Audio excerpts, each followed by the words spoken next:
From Marquette University. Come and ride with me, nigga. Let me show you where we kick it at. Where them suckers get it at. And hustlers keep the chickens at. Ride with me, nigga. Let me show you where we kick it at. Where whole niggas be snitching at. And all can come up missing it. Ride with me, nigga. Let me show you where we kick it at. Where them killers living at. And T.I.P. be chilling at. Ride with us. Hey, come and ride with us. Come ride with it, homeboy. Yeah, come and ride with us.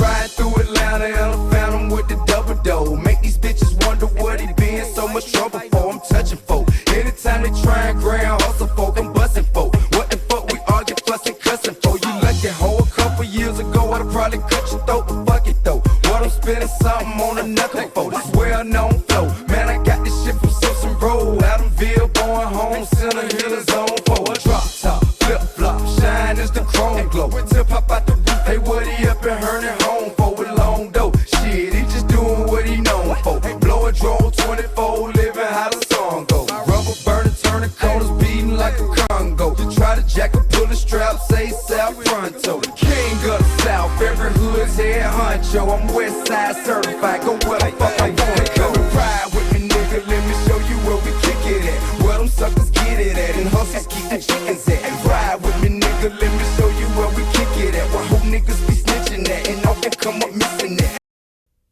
Completing the trilogy of electrifying rookies was Dwayne Wade of the Miami Heat, who made his own mark in flight school with his aerial acrobatics. That's one. Rookie class is so strong. Dwayne Wade 101. The human skyrocket, Dwayne Wade. Dwayne Wade with a classic. His game is incredible because he's extremely athletic. He's a point guard who has the ball in his hands a lot, and he can dunk at the same time. And I think people love to see that. Oh, what a play! Oh my God! He jumped right out of the building. He's Superman. They're out of their seats in Miami. One of the great dunks in Heat history. He's real acrobatic.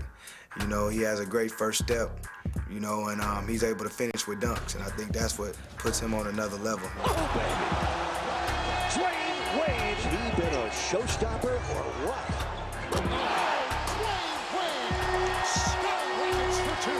This guy is spectacular around the rim. He's the type of kid that's very strong. You know, he's very aggressive. And in order to get to the basket, you have to be aggressive. You have to be relentless. And that's what he has in this game. Ooh, strong move. I think with him being 6'4" with a 210, 215-pound frame, he's able to overpower a lot of guys when he gets him on his hip. Once he gets you on his hip, he can just put you in the rim on his finishes. Well, the only thing missing from Superman that time was the cape. It's a great feeling. It's something that being able to go on top of people at times. I'm glad I'm at 6'4". I'm glad I can do it because, you know, there's some trees in the lane in the NBA. So I think the fans enjoy it more than anything. Look out below! Dwayne Wade exploding for a facial on today. You gotta love it, South Florida, to watch a rising star. And Jermaine O'Neal is on Dwayne Wade's first poster. You know, if us three can be the face of the NBA, I think that's something that we all like to take on and just go out there and be competitors and help bring excitement and keep excitement in the NBA. NBA basketball has always been a young man's game. We are very lucky, extremely privileged to watch the growth of these spectacular talents. What's your game face? Show you my game face? Game face. Hold on. My game face is all in the eyebrows. Why don't you turn around? All right. And you come back around right into the lens, your game face. Hold on, it's gonna take some time. Take your time, take your time. That hard foul, they're just coming through the lane. I hope it was the right eyebrow.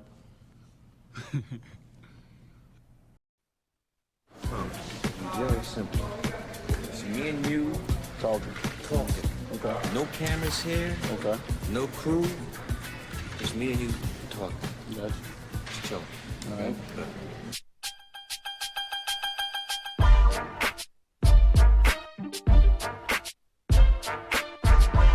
Sometimes the simple approach is the best, and I think that's what we're doing today, where Dwayne here in this element sharing his innermost thoughts about various subject matters, which is dear to his heart. Well, I mean, first of all, with this campaign, you know, coming with my second shooter, Wade 1.3, the whole thing was, you know, to really get people to know Dwyane Wade, to get people to understand, you know, a little bit how I think, you know, a little bit what drives me. And you know, my campaign is called Ready, but, you know, my whole thing is just like, it's real. You know, this is nothing made up, this is nothing fake. These questions that Spike asked me is coming off the top of my head. I mean, there's nothing that he said, okay, I'm gonna ask you this, I'm gonna ask you this. They coming like right on spot. Do you ever get nervous? I get the opportunity to see how, you know, Dwyane Wade think, and hopefully, you know, it makes a difference. Real to get your first pair of cons. They call them Chucks in Chicago. New York, they call them Converse. Cons. We used to have a saying. You got this? If your sneakers slip and slide, get the one with the star on the side.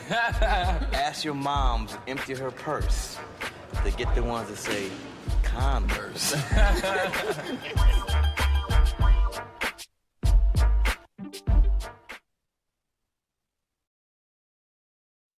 At the end of my sophomore year, but when I first dunked one in the game was in my junior year. He was pretty shy, I would say, always friendly. Teachers really liked him as well as his classmates. He stood out quite a bit as a player. Whatever outgoing personality he had showed more on the basketball floor than often. He's just gotten better over the years, but it was that same type of excitement. You're not going to be able to sit down. He's going to do something that's going to make you get off your feet. Because of the way he played and the guys knew that he was making them better, they never got envious of that. And I think that's a credit to Dwyane. After college scouts took notice of Dwyane's amazing athletic abilities, he chose to play for Marquette University in nearby Milwaukee. Marquette was the first team that I knew of scouting me and sent me my first letter, called me on the first day recruit. So that's why they really held a special place in my heart. He was someone that didn't have a clue how good he could be. The lob for Wade, he lays it in. You saw the athleticism, you saw the instinct. He didn't maybe have the fundamentals at that time. And then when we got him into practice, we realized we had somebody unbelievably special. Coach Green was the reason that, you know, I got the toughness, you know, that I have now. He learned how to allow me and the staff and the team to push him to another level all the time. Night before a game, we'd end our stuff at 9:30 or 10 o'clock at night. It was very common for Dwyane to stay in the gym another hour, hour and a half to continue to work on his shot. My sophomore year was my first year playing in college, and it started being talk about me going to the NBA, and that's when I was like, oh, this is real. Every phase of the game, he could perform himself. He could get his own shot. He could play defense straight up on somebody. He could get around or through or over good defenders. As a junior, Wade led the Golden Eagles to the Final Four of the 2003 NCAA tournament, thanks to his incredible triple-double effort in an upset of top-seeded Kentucky. When Dwyane did what he did, I tell you, the people probably would have sent the police to the house because we got to hopping and screaming and shouting. I just cried right where I was at. Just to be on the court cutting down the nets in the Final Four, I think that was the best times of my life at that time. I'm going to take my game to the NBA and, you know, see what the future holds for Dwyane Wade. The draft is set to begin. Going into the draft, it was like Dwyane could be taken from anywhere from 4 to 20. So it was like I didn't know where I was going. With the 5th pick in the 2003 NBA draft, the Miami Heat select Dwyane Wade from Marquette University. I could have fainted. It was really emotional. It was just one awesome experience. To see his son there with him and his wife and my daughter and his mother-in-law, it was so beautiful. I was happy that I was going to Miami. It's a place where I feel I belong. I've been in the cold all my life, so now I get to come out here to some heat. My rookie season. Oh, what a play! Oh my God! He jumped right out of the building!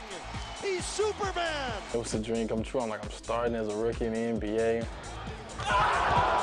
It was exciting, and I had a great group of guys along with me.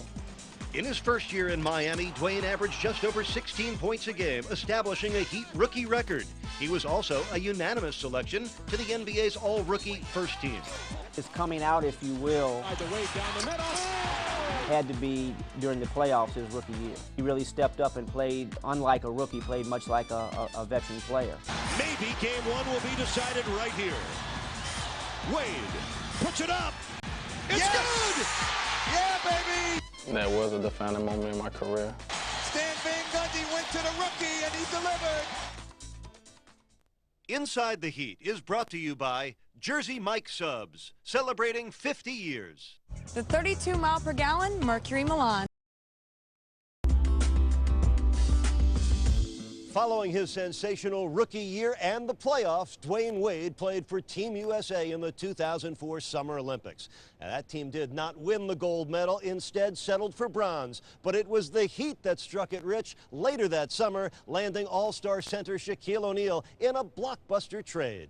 Shaq's influence on Wade, both on and off the court, helped inspire the man he dubbed Flash into a breakout sophomore season in the NBA and into rarefied air.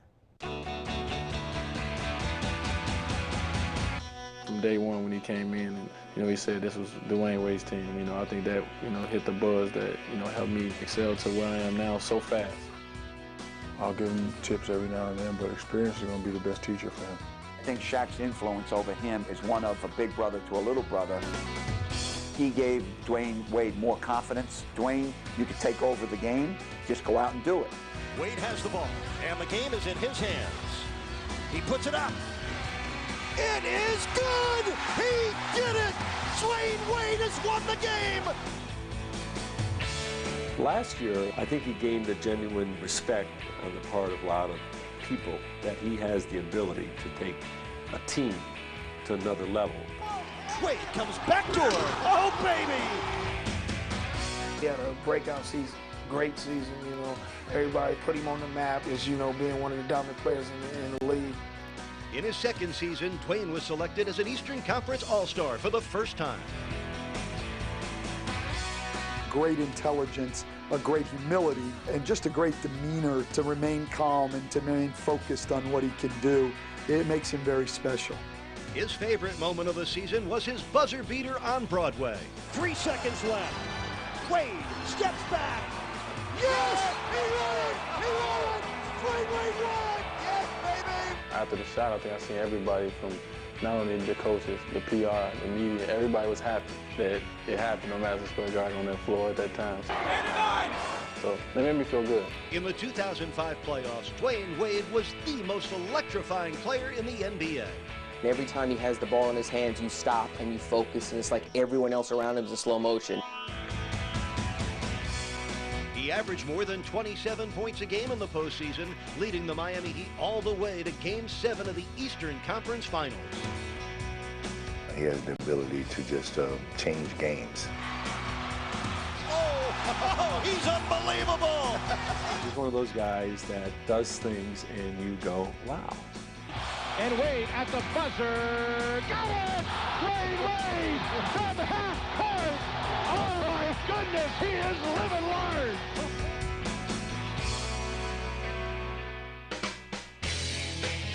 Beginning in the summer of 2005, Dwayne's star began to shine even brighter. He was listed as one of People magazine's 50 most beautiful people.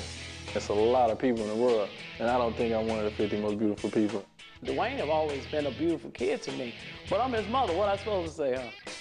I personally, wouldn't have taken a picture with my shirt open and my chest out, but, that's just me. But, when the cameras got going and they started talking to me, that's just what came out. I was happy to see that somebody thought he was cute. He captured an ESPY on ESPN's annual award show. Congratulations to all the people who's a part of this breakthrough. Sorry I won, but I'm glad I did. Thank you. He appeared on MTV's Video Music Awards. You might even say I'm the big daddy around here.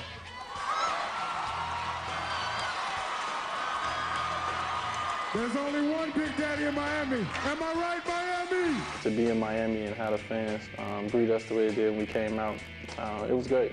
And he graced the cover of the 2006 EA Sports NBA Live video game, which captures Dwayne's acrobatic moves and his facial expressions. 10 years after I first played the game, to be on the cover of it was, kind of amazing to me. First of all, we're really excited to add Dwayne Wade to our EA Sports family. And cut. It's going to be a different game, for a lot of people, so it'll be exciting. I'm just happy to be a part of it. Dwayne even appeared in the comic strip Silo Roberts, literally faking an opponent out of his shorts. I'm just having fun. I'm like a kid, you know, that's getting an opportunity to do all the things he ever dreamed of. He has a tremendous amount of charisma. First, we should go with a medium to draw the audience in.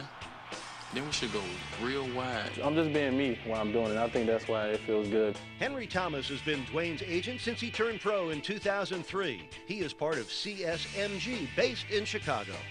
I thought that he would be a star basketball player, and I thought that he'd have an opportunity to get endorsement deals off the basketball court. Grandmaster Flash here, introducing Dwayne Wade. Ladies and gentlemen, the Flash, the Flash, the Flash, the Flash. I don't think anyone, Dwayne included, expected it to happen this quickly. I got Converse, I got Sean John, I got EA Sports, I got Gatorade, I got Tops. I got all that, but at the same time, I want all them brands to represent who I am, who Dwayne Wade is, and, you know, bring it all into one. So I'm just building myself, my name as a brand. Many companies are interested in him, not just because of his ability to play basketball, but also the values that he seems to represent as a human being. One of the important things as a great player and as a superstar that gets, you know, hundreds of offers, it's what to say no to. And I think he's understanding that now. I don't think he still has completely grasped the type of celebrity that he's become.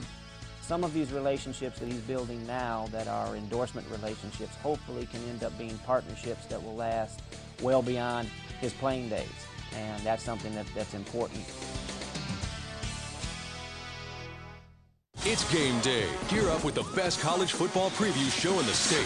Sun Sports and Rec Warehouse look inside the matchups, inside the numbers, and get you ready for all the action. Watch Rec Warehouse College Kickoff. Fridays at 7 only on Sun Sports. Sun Sports brings you the Florida Gators 2006 Midnight Madness. We count down until midnight as the Gators look to defend their crown. No one follows the Gators like we do. From the opening tip-off to late-game surges, Sun Sports has it covered. The Gators are back. Watch 2006 Midnight Madness. Friday at 11. Only on Sun Sports. Pride Fighting Championships, only on FSN. The world's baddest men. Fighting's most unforgettable battles. Featuring undefeated champion Fedor Emelianenko, Mark the Hammer Coleman, Josh Babyface Assassin Barnett, and Mark the Samoan Monster Hunt. Brace yourself. The Pride Fighting Championships, Sunday on FSN. Lightning hockey is only on Sun Sports. The Bolts are back and ready to take on the NHL as they head to Southern Florida to take on the Panthers. Lightning and Panthers, Friday at 7:30 on FSN Florida. Identifying M1 Mints. First, ultra premium breath mints. Auto Glide power top system. Introducing M1 Mints. The gift of love. Only the Jewelry Exchange gives you quality at the right price. Circle Love pendants are $89. Diamond bands with 11 full-cut diamonds are $119, and 1/3 carat studs are $99. Buy factory direct and save. The Jewelry Exchange in Tampa.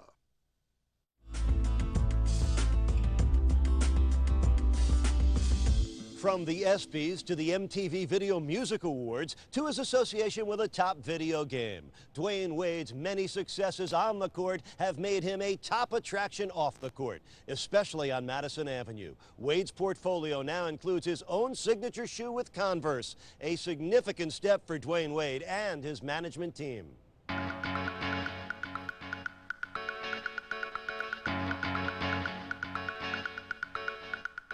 I think when you're a kid, everybody dream of having their own shoe. You dream of how your shoe gonna look, how your shoe gonna be. Hopefully it sells, all kind of stuff. So once I finally got the opportunity, I was like, well, I can't wait till it break. The signature shoe concept was being discussed during his second season last year, and it was becoming apparent that Dwayne was developing into a superstar. Over 20 years ago, Julius Erving helped make Converse a household name. You aspire to be a Hall of Famer.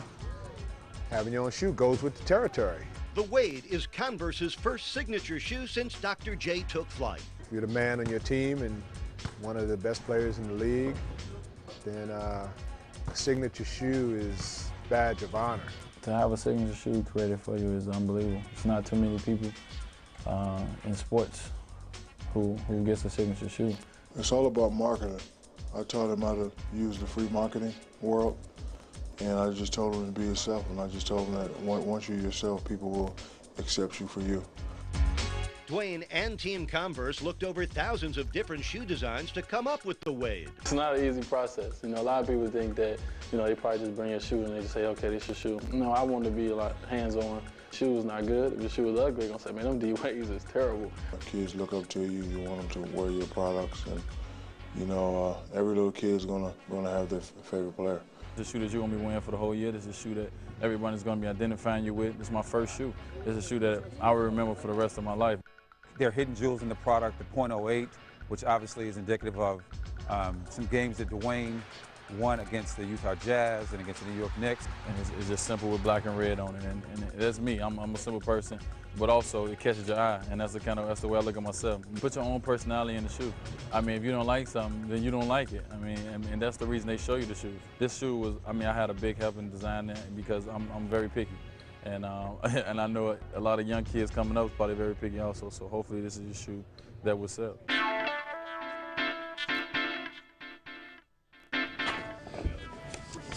I like that. Dwayne's personality was also showcased when it came to choosing a marketing campaign. Fall 7 times, stand up 8. Fall down 7 times, stand up 8 is an old Japanese proverb.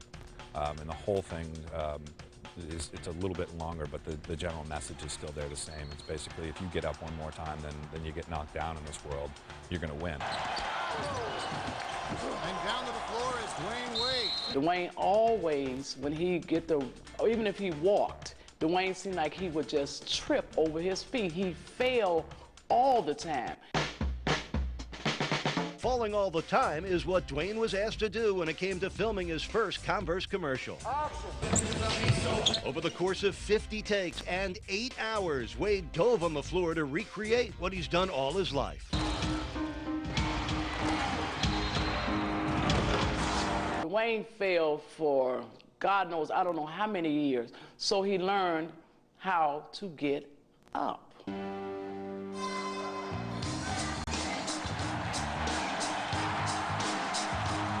it's the one that I picked that I wanted to do because I wanted to show kids that no matter what, no matter how many times in life you fall, no matter if it's basketball or if it's in life or if it's in school or whatever's in, you got to get back up. I mean, because you can't stay down forever, so getting back up is what makes you.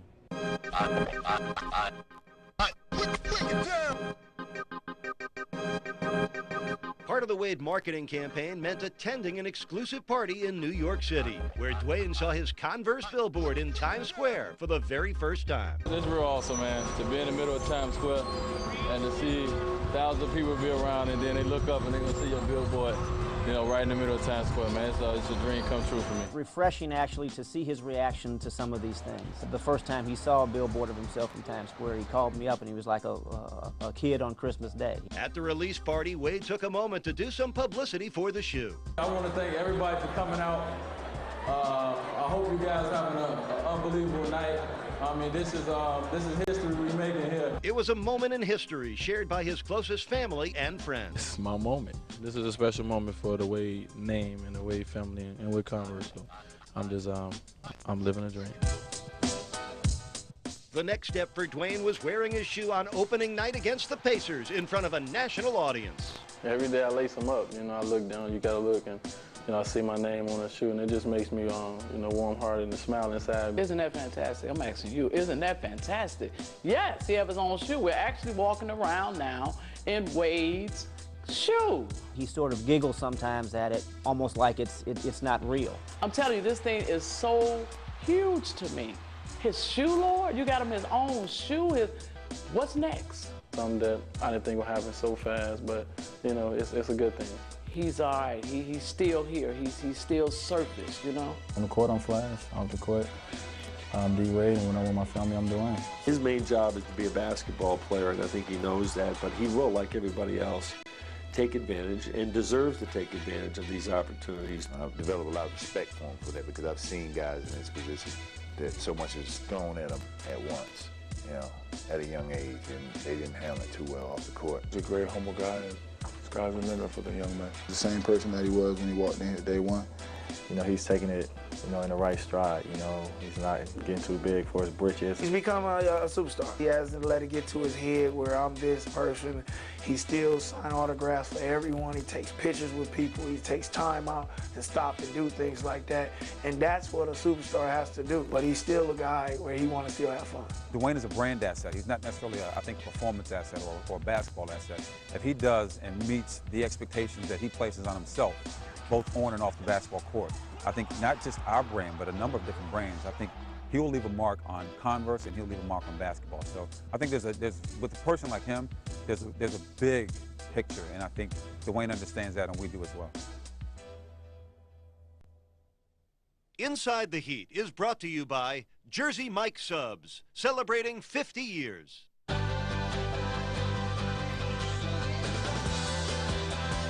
Chevy, 9 out of 10 cars we sell get an estimated 30 miles per gallon highway or better. Learn. He may answer to D. Wade or Flash, but Dwayne Wade remains a humble young man, a generous teammate, a loving father to his son Zaire, and of course a devoted husband to his high school sweetheart Savon. Dwayne Wade still improving as an all-star player on the court while gracefully handling his newfound celebrity away from the game of basketball. Wade's already achieved much success in just his 3 short years as a pro, yet he still hungers to win an NBA championship. Heat fans everywhere share that same dream, and we all look forward to witnessing and enjoying the sensational career and spectacular future of Dwayne Wade. We can all say it and mean it. The best is yet to come for this special player and young man. We hope you've enjoyed our look inside the life of Dwayne Wade. I'm Eric Reed. Thanks for joining us on Inside the Heat.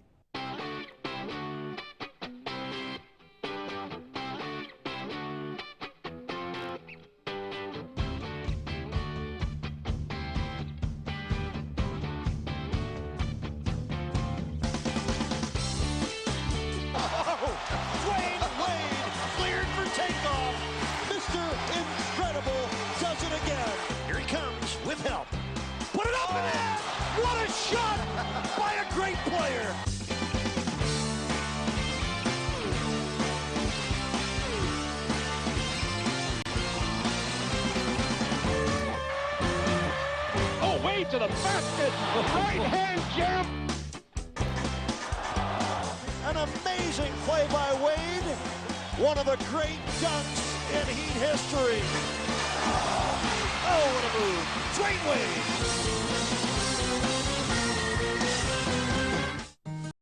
The marketing campaign meant attending an exclusive party in New York City, where Dwayne saw his Converse billboard in Times Square for the very first time. It's real awesome, man, to be in the middle of Times Square and to see thousands of people be around, and then they look up and they're going to see your billboard, you know, right in the middle of Times Square, man. It's a dream come true for me. Refreshing, actually, to see his reaction to some of these things. The first time he saw a billboard of himself in Times Square, he called me up and he was like a kid on Christmas Day. At the release party, Wade took a moment to do some publicity for the shoe. I want to thank everybody for coming out.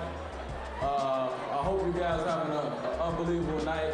I mean, this is history we're making here. It was a moment in history shared by his closest family and friends. This is my moment. This is a special moment for the Wade name and the Wade family and Wade Converse. So I'm living a dream. The next step for Dwayne was wearing his shoe on opening night against the Pacers in front of a national audience. Every day I lace them up. You know, I look down, you gotta look, and you know, I see my name on the shoe, and it just makes me, you know, warm-hearted and smile inside. Isn't that fantastic? I'm asking you, isn't that fantastic? Yes, he has his own shoe. We're actually walking around now in Wade's shoe. He sort of giggles sometimes at it, almost like it's not real. I'm telling you, this thing is so huge to me. His shoe, Lord, you got him his own shoe. What's next? Something that I didn't think would happen so fast, but, you know, it's a good thing. He's all right. He's still here. He's still surface, you know? On the court, I'm Flash. Off the court, I'm D. Wade, and when I'm with my family, I'm Dwayne. His main job is to be a basketball player, and I think he knows that, but he will, like everybody else, take advantage and deserves to take advantage of these opportunities. I've developed a lot of respect for him for that because I've seen guys in his position that so much is thrown at them at once, you know, at a young age, and they didn't handle it too well off the court. He's a great, humble guy, and this guy's a mentor for the young man. The same person that he was when he walked in here day one. You know, he's taking it, you know, in the right stride. You know, he's not getting too big for his britches. He's become a superstar. He hasn't let it get to his head where I'm this person. He still signs autographs for everyone. He takes pictures with people. He takes time out to stop and do things like that. And that's what a superstar has to do. But he's still a guy where he wants to still have fun. Dwayne is a brand asset. He's not necessarily, I think, a performance asset or a basketball asset. If he does and meets the expectations that he places on himself, both on and off the basketball court, I think not just our brand, but a number of different brands, I think he will leave a mark on Converse and he'll leave a mark on basketball. So I think there's with a person like him, there's a big picture, and I think Dwayne understands that, and we do as well. Inside the Heat is brought to you by Jersey Mike Subs, celebrating 50 years.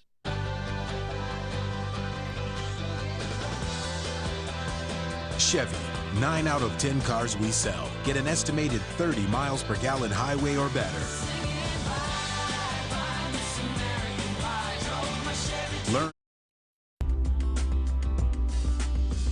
He may answer to D. Wade or Flash, but Dwayne Wade remains a humble young man, a generous teammate, a loving father to his son Zaire, and of course a devoted husband to his high school sweetheart Savon.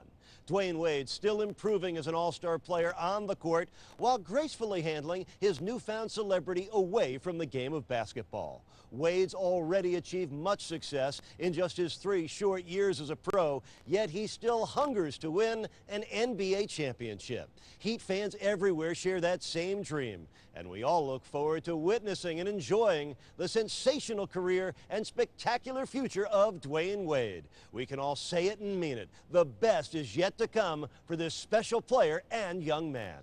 We hope you've enjoyed our look inside the life of Dwayne Wade. I'm Eric Reed. Thanks for joining us on Inside the Heat.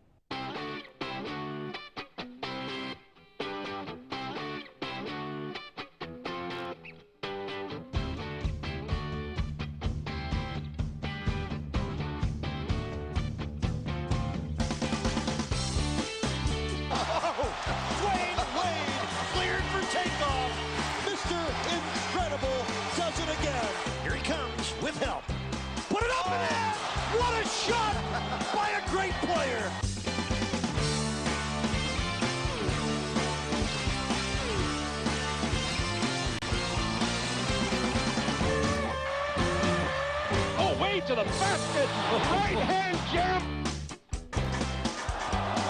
An amazing play by Wade. One of the great dunks in Heat history. Oh, what a move.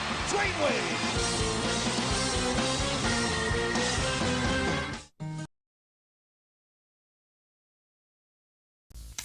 Oh, brother. A crossover that could have broken an ankle. All sorts of skills for Dwayne Wade. That was a killer crossover from Dwayne Wade. I grew up in Chicago, Illinois, Chi-Town's finest. My go-to move is the basic crossover. Well, he has that great crossover. That time he changed directions on a dime. His right to left crossover is definitely ankle breaking. It's like ridiculous. I've watched him in highlight tapes. You see somebody defending him, he crossover from right to left, and he's completely out the picture. That's special. No other way to say it. That is special in this league from Dwayne Wade. I just think the kid has so much talent, man. He almost can do anything out there he want to do on the floor, and you know, I'm just happy to be on this team with him, man. You know, to be honest with you, he's just a great player, man. Wade draws a foul and gets the field goal. Well, there's the crossover by Wade and the reverse. He's gonna always do something spectacular. So, Dwayne Wade, I go pay to see him break some ankles for sure. Dwayne Wade and a foul. Spectacular move by a spectacular young player, Dwayne Wade. Wade, look at him cross over and into the front court. Oh my! What a play by Dwayne Wade! Nobody can stay in front of Dwayne Wade. I mean, 1 year in the league and nobody can stay in front of this guy. It's an incredible, incredible weapon. Dwyane Wade getting it done off the dribble. To take someone off the dribble is great. That's a part of my game that I love to do. It shows your strength, it shows your confidence. And Dwyane's confidence was never more evident than in his first trip to the playoffs in 2004, when his Miami Heat took on the New Orleans Hornets. Dwyane Wade has got the magic. He has the crossover. He could jump out of the building. And in the playoffs, he just dominated. He took over. He carried the team on his back. A rookie with key clutch shots. Here we go. Maybe game one will be decided right here. Wade puts it up. It's good! Yeah, baby! Came through! Yes! Stan Van Gundy went to the rookie and he delivered! The first thing about the shot is obviously that we had the confidence to put the ball in the hands of a rookie against a great player in Baron Davis in that situation. And I think that speaks to how much we as a coaching staff and his teammates thought of him. There was nobody rolling their eyes saying, why is this guy getting the ball? They all knew it was going there, wanted it to go there. Dwyane Wade has created pandemonium here at the Heat's house with the go-ahead bucket. We've been calling him a problem child all year. He creates problems for anybody that guard him. And that's just another typical Dwyane Wade shot. You know, when the game on the line, he's one of the guys you can count on. First game against New Orleans, it did a lot for my confidence. For one, coach putting the ball in my hand at that moment, and for two, I knew I was shooting it, and when I hit it, it just felt, it was a great feeling. After eliminating the Hornets in 7 games, the Heat would face the top-seeded Indiana Pacers in the conference semifinals. And Dwyane responded to the challenge by raising his game to an even higher level. Nobody can stop that man, Dwyane Wade. Here comes Dwyane, bumped by O'Neal. Yes, and it counts! Superman has done it again! Once the playoffs came, he proved that he can, play with the big boys. And to me, that showed a lot about his heart and about his character. And though the Heat were eliminated by the Pacers, Dwyane had taken his place in the spotlight with a brilliant performance on the postseason stage. He really stepped his game up, especially in the playoffs. He really proved that he could be a big, star player in this league. And I think people were kind of sleeping on him in the beginning. From draft night, they were kind of shocked that he was 5th, but that he just proved that he should have been maybe the first player taken. Wade's impressive rookie season earned him a spot on the 2004 U.S. Olympic team. And while he was competing overseas, the Heat were shaking things up back home by acquiring the game's biggest star. Me and Shaquille O'Neal, it's still like a dream come true to me to be playing with one of the most dominant players to play the game. I don't know what to call him. The big Deporter, big Aristotle. I'm telling you now, it's Dwyane Wade's team. He's the point guard. Eddie's his medium-sized brother, and I'm his big brother. Well, the funny thing about that was I had just said that like 2 days in the paper before that it was Shaq's team hands down. And he came back and said that, but I just came back with it's our team. So we can do this together, big fella. And it didn't take long for Dwyane and Shaq to connect on the court as they formed the NBA's newest 1-2 punch. Wade curls it for Shaq. A slam and a foul. Wade gets inside, blocked. I couldn't tell if it was blocked or not. It looked like it was blocked. It might have been a pass. That's how talented Dwyane Wade is. Shaq hands off Wade. Look out. Oh, what a play. What a shot by Wade. Oh, baby. The 9th assist for Dwyane Wade. But Dwyane remained just as creative flying solo. Oh, baby. I told you to make you jump out of your seat at least twice a night. Eric's a good friend of mine, and I felt really bad for him, but he's a competitor. He understands. That's all in the game of basketball. Sometimes you're gonna get crossed over, your ankle's gonna get broken, you're gonna fall, and people are gonna laugh at you tomorrow. They say in the schoolyards, Wade breaking the ankles of Eric Snow. You said I pushed off. I don't think I did, but it was a good move, and Shaq told me I should have finished it with the jumper, but I was shocked myself. Dwyane Wade has been fantastic. He has taken the NBA by storm. Great rookie year, strong finish, and then he has been brilliant. Wade, beautiful baseline move for the jam. Oh, you gotta love Dwayne Wade, don't you? He's a warrior. I mean, he gets after it. He's very, very competitive, very intense. Really exactly what you want. A guy who, when he's out there, competes as hard as he possibly can. He steps off the court. He's the nicest guy in the world. Yes, sir, Miami. Dwayne Wade. I love having the ball in my hand. I just feel like I'm in control when I got the ball in my hand, and I love being in control. Here we go again, another dramatic finish with 4.5 seconds left in overtime, and we are tied at 105. Wade has the ball, and the game is in his hands. He puts it up. It is good! He did it! Dwayne Wade has won the game! 39 points, a new career high! Get the job done. Oh, this is ridiculous. Around 2 Bulls defenders.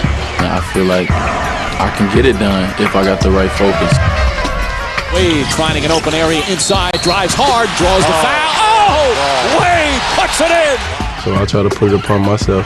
But as I get the opportunity to with my teammates is to make the big play. Look out below! Dwayne Wade exploding! Nobody can stop that man, Dwayne Wade. That's my whole thing, is just to be very focused throughout a game, knowing that it's a long game. You know, a lot of things are gonna happen, but at the end, you know, my nature, just somehow it takes over. No other way to say it, that is special in this league from Dwayne Wade. Wade gets inside, blocked. That's how talented Dwayne Wade is. I was looking at him and he stole the ball and he just took off. I'm like, damn, did you see that? That dude's like Flash. Ding! Every time we get in the fourth quarter and we're down or it's need to be a shot made or a play made, I would love to be the guy to do it.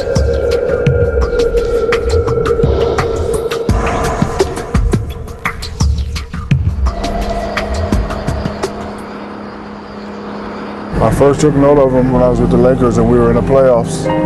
He hit that game-winning shot on Baron Davis. Game 1 will be decided right here. Wade puts it up. It's good! Yeah, baby! Came through! I never really seen nobody go at Baron Davis like that. And then I was saying to myself, okay, every young guy could have won a good game. Let's see what he's going to do the next game. And he did work the next game. I was like, this kid all right. I don't think I would be where I'm at right now if I didn't enter in the league with LeBron and Carmelo, because I was under the radar. So it made me hungry. It made me play a lot harder, especially my rookie season. So, you know, I thank them guys, you know, for being the talk of the draft and helping me, you know, become the unsung hero or, you know, the one that people forget about but then want to talk about later. Well, the only thing missing from Superman that time was the cape. Rookie class is so strong. Dwayne Wade 101. I think everyone, including Pat Riley, who drafted him, is surprised by what Dwayne Wade has become. I don't think any of us saw this coming. We underrated a 6'4" guy that seemed to be something of a tweener without allowing for the fact that he's got the arm length and the hand size of someone 6'9". The good thing about Flash is that he's humble, he's soft-spoken, and he hates to shoot. Off the glass. That's a good thing about Flash. Like, I tell Flash every now and then, look, man, I need you to get 40 of that. Nah, man, I can't do that. I can't take 30 shots and get everybody out that game. That's a great sign when a guy says that. An unselfish play, because Wade definitely could have shot that basketball, but Shaq was out in front. Terrific pass. It was crazy, man. You know, we started off in the first game we played against Memphis when we played great as a team. I was like, yes, this all right. And then second game, Shaq goes down. Shaq is hurt. This is not good. This is not good. And he's out for 18 games, and you know we're fighting to try to find an identity, you know, of this ball club, and we're playing 500 ball. The Heat's record is going to drop to 10-10, and this will be the Heat's 4th straight loss. You could just see Coach, you know, he was really wearing on him. So when he stepped down, it was kind of a shock, but also, you know, that was just another thing we had to overcome. And we understood as a team that, you know, to reach that final goal, that it's not going to be smooth at all. It's going to be some rough passages. I have a responsibility to this team and to the players that I traded for, picked, signed. And I think right now, at this moment, that I'm the best person to do that. You know, you hear all the stories about Riley. Everyone hears the stories about Coach. Here we go. The grueling practices, the way he, it's his way or the highway type stuff.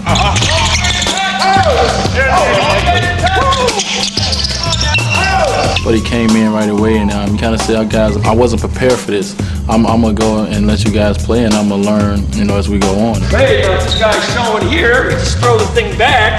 What are they going to do? They're going to rotate him out on him, okay? It was kind of a great atmosphere from day one, how he just let us play. Wade gets inside. Wide one. Dwyane Wade flips it in. You have to love this young man. It was a 13-point lead earlier in the period. It's down to 2. Wade the pump. Tie game again. He has scored the last 15 points for the Miami Heat. When you see a guy who has won as much as he won, no matter how many 18 years ago or not, he has done it at a high level with some great teams. When you see his resume, you get excited, you get confident. The Heat will go for the win. They have not led the entire second half. Wade puts it up, puts it in, and the Miami Heat with a huge come-from-behind victory. That started. Detroit game was really a watershed game where we were playing a team we hadn't beaten for a while, and from that point on, things began to turn for us. Wade from behind, tipped it away from Red. Here's Dwyane behind his back. Walker doesn't get any prettier than that. You have to have great players who will take the philosophy on their shoulder somewhat, and he became not only our go-to guy, but a real incredible leader for us. Wade runs Kobe around his screen, running floater alley-oop by Shaq with a two-handed flush. We had a lot of doubters and a lot of critics. If you look at the team that we have on paper, we should have went 79-3.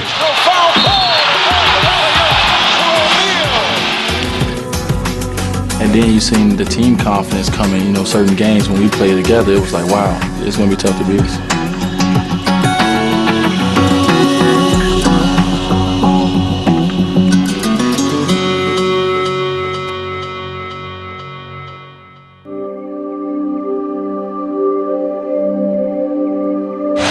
After 82 games, the playoffs are underway.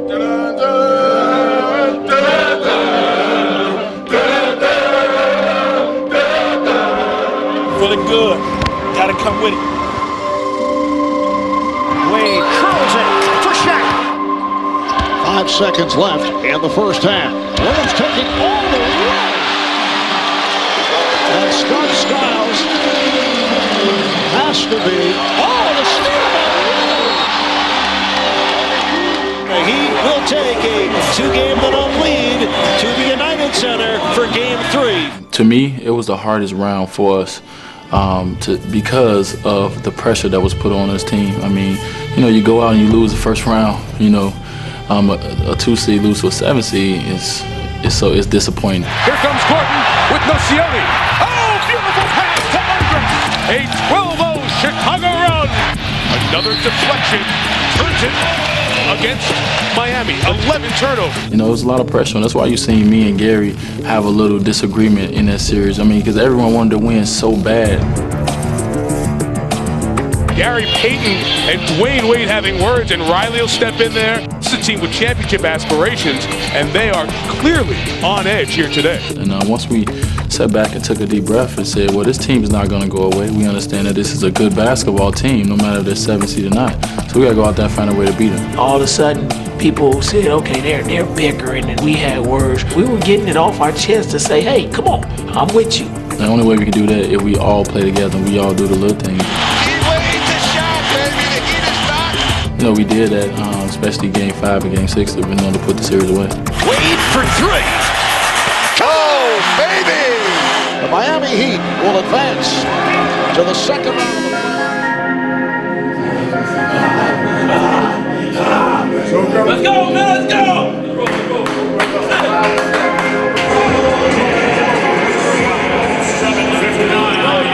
Anybody want to go over anything at all? Jackie, Potter, you guys want to add anything? Don't get carried away. Here we go. Enjoy the game.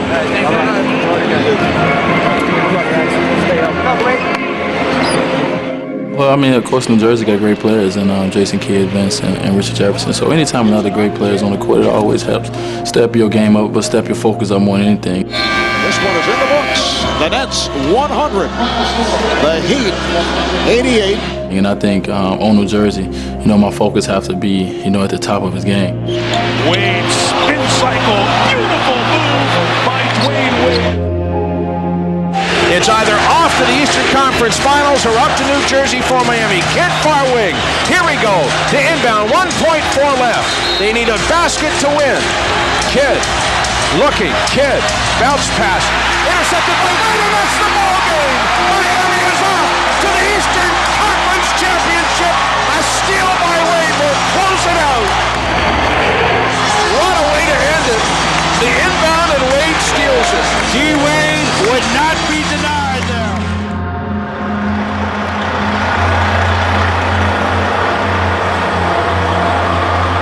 Well, this was it. He was like, let's skip the whole season. Let's get right to this Eastern Conference Finals once again where we was last year. And, they was bringing back the same team with a little extra added bonus of certain guys. And we was bringing back a different team, but it still was the Heat and the Pistons. Oh, they're not going to beat Detroit. Shaq's old, D-Wade, don't play no defense. You wanted that challenge. It's like your basic kung fu movie. You're the young master coming up, and, hey, you ain't nothing until you beat Chinhua Lee right there. We was very, very geeked for this and the hype for this, and we went up there in the first game. We knew that was probably one of the most important games of the series, and really went up there and played well as a team. Wade gets by him. Beautiful move. I think that was, another time where everyone on the team stepped up. Payton gets in, and Payton dumps in another one. Gary Payton's offense has been huge. Walker steps back, that's a three, and a big bucket for the Miami Heat. When me and Shaq was in foul trouble, Gary and Antoine really stepped up and helped, will us to come back in the first half. And then we took it from there. So, it was a great team win, and that's when we got our confidence, like, we're better than this team. Wade finding an open area inside, drives hard, draws the foul. Oh! Wade puts it in! Now watch how he splits the seam in the zone. All right, and then he comes right up there saying moving underneath on the shot. And then the finish. How about the finish? A flip back with the English on the spin of the ball. The ability to get off just a quality shot, let alone put it in. And for the first time in this franchise's history, 18 years in the league, the Miami Heat are off to the NBA championship.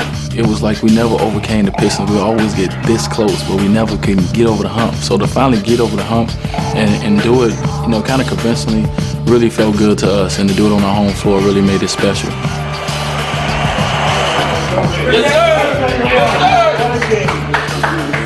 These young men are so proud of you. Here you go, baby. Beautiful. Thank you. How you feeling? Feel good. I feel good now. Where you going, Dwayne? Where you going? Man, we're going to the finals, man. Wait, I need you in the room, baby, right? Thank you.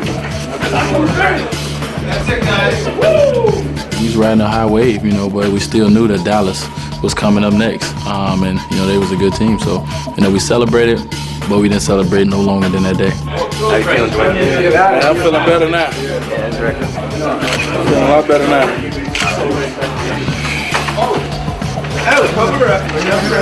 Woo! 15 strong was just something that coach came up with, and he walked around and gave everyone cards, before our whole run started, and said, this is what it's all about. Game one of the 2006 NBA Finals, the Heat and the Mavericks, two teams that have never been here before, ready to have at it at the American Airlines Center in front of a packed house. It kind of felt crazy, they'll be like, wow, this is where I always wanted to be, this is where I always dreamed of being, and you never know how the finals are until you get there. You can watch it on TV, you can be in the stands, but until you're on that court, you would never feel nothing like this. This is not an all-star game, this is the finals, and it's just amazing, and I just felt overwhelmed, but I also knew that I had a very, very important job to do on the biggest stage there is in sports. Now these teams met twice during the regular season, and Dallas won those games by an average of 24.5 points a game. We're attacking now, okay? Everybody down the court now, let's go. 1, 2, 3. Terry wheels on the dribble. Drives it in for the right side. To the rim for the jam. They win game one of the finals over the Miami Heat, 90-80. Comes back to Stackhouse for three. Stackhouse, long three. Got it, and fouled by Wade. 3 fouls of Wade. Stackhouse is Trey. Miami is, quite frankly, out to lunch. Them coming out the first 2 games and really putting their offense up against our defense, they just played better than us. No question about it. We didn't make the rotation we needed to make, and they made shots.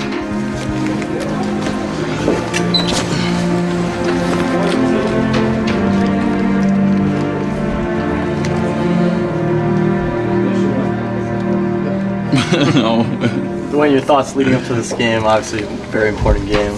Yeah, very important game. Thoughts is just to come out and play hard, man. Looking forward to see how this team respond to the challenge of coming out and playing better than last game. So looking forward to it. As we approach the midway point of the fourth, it is desperation time for the Miami Heat. And the lead 13 largest of the game. Don't count Miami out yet. They have a chance as long as Dwayne's out there attacking the rim. Dwayne Wade breathes life back into the Miami cause. And the sellout crowd in the AAA roars delight. The main thing that happened was that everyone that came in the game, everyone that stepped on the court, made a play to help us win that game. Stolen by Udonis. Udonis on the dribble, and he got fouled. Holy mackerel! Time for D-Wade. And it's his cape, and he's got it wide left beyond the stripe. Wade, left baseline, wide open. The jumper, good! 1-point game now. 1:16 to go. This is absolutely shocking. Now Wade, high left side, 9 seconds. Wade stops, out to J-Dub. J-Dub drives. Payton, step around with 2 on the clock. And right at the buzzer, hits a 2. His only field goal. Miami up by 2. Nowitzki set to inbound. A second left on the game clock. The alley-oop tipped up in the air, and Miami has done the improbable. They have won this ball game on an unbelievable fourth quarter by Dwayne Wade. And the Miami Heat right back in the NBA Finals. It ain't over. Game 4 coming up. You know what? That's what it's all about, and that's when I knew. I said, okay, even though we down 2-1, I think we got a mental edge, right now, especially with 2 more games left at home. So we was very confident after the game. Been so long. At home again. After a dramatic win the other night, confidence is up as a team. So we're feeling good coming tonight about where we stand. So they're gonna make it a series tonight. Hey, we know they're highly capable, but not against us, okay? Let's go. I was in a groove, man. It's just about, myself. I'm thinking that, like, if I'm in the groove, I'm like, okay, I'm tough to guard right now. Wade shooting a 3. He hits again. The Miami Heat have evened up this series. The Mavericks were 6.5 minutes away from a 3-0 lead. Here we are tied at 2, essentially a best of 3, game 5. Everybody, baby, everybody bring it in. Everybody, come on. 1, 2, 3, Heat. Wade puts it in. Miami leads. I'm not scared of failure. I'm not scared of if I miss. I'm not scared of that. I would take that on. And I grew up watching one of the best do it in Michael Jordan. So to me, it's kind of what I know from a person that I looked at as a role model. High game with 1:20 to play. Wade pulls up. Bang!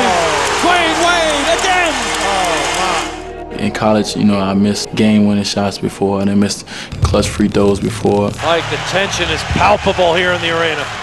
And I always said, man, if I ever get back in them situations, my focus needs to be at the top of this level, and I need to be in best condition at that time so I can make up for these mistakes that I have made before. Main thing right now, the pressure is on Dwayne Wade to make the foul shot. Heat leads. Marquise Daniels inbound to Harris. Harris chucks it, and Miami wins the ball game. And have a 3-2 3-2 lead in this series. Incredible. Just the heart that he has. He just rises to the occasion. Watch your back, watch your back. Watch your back. Will Miami win their first NBA championship, or will Dallas force a deciding Game 7? How we doing? Doing good, we're doing good. Can't do nothing but do good today. Game 6 of the finals. What it's all about? Yeah, that's what it's all about, man. It's a dream come true right here. Hopefully see you guys after the celebration. That would be nice. Well, I think if everyone know, if they heard Coach, you know, he brought one suit, one shirt, one tie, and that was the whole mentality of the team. You know, that's all I brought, that's all I packed, and I wasn't planning on getting anything shipped up. So that was our Game 7. I think they played this.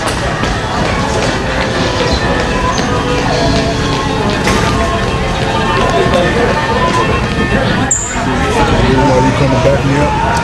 That's the edge, man. Play our game, man. Because everybody's not going to hold that back.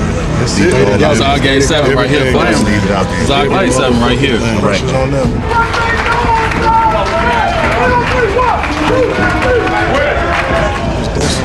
It's back. That's awesome. The boys for a reason. The boys for a reason. Come on, bro. I love all y'all too. 1, 2, 3. The boys coming. Let's get him!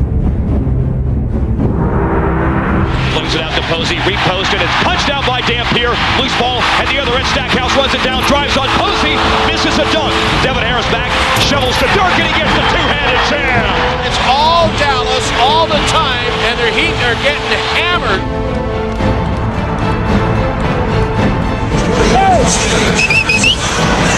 Let's get our minds switched back in, okay? Okay, back into complete plays, okay? And we're gonna win defending the ball. Rebounding the ball now, come on.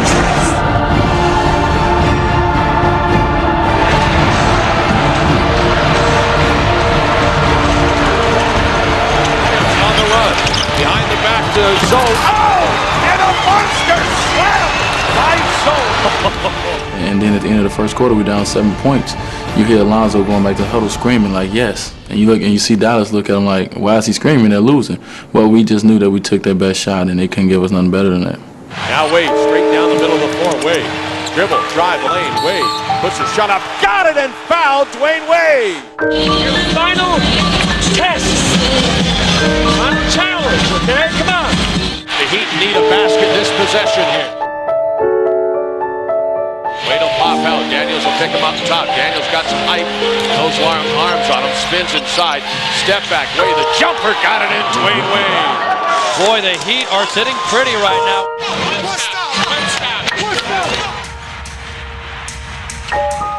9.1 remaining, and Dallas could tie it with a three-pointer. Terry, 8 seconds. Terry, high right side, trying to turn the corner. Terry puts it up. Won't go. Wade will hold on, and the Miami Heat are champions of the basketball world. Won the NBA championship for the first time in franchise history. Go down, who the man? We the man. Who? Man, I mean, I can't even put it into words, man. The best star in the league right now in young number 3, Dwayne Wade. You did it, man. You did it, man. You just see everybody running around screaming, and you see the joy on everyone's face. You see your family, your wife, your mother, they're crying because we have won a championship. Congratulations, Miami Heat, 2006 NBA champions. LeBron Carmelo can't do that. That's how you feel on the track. He averaged 34.7 points. Congratulations, 2006 MVP, Dwayne Wade.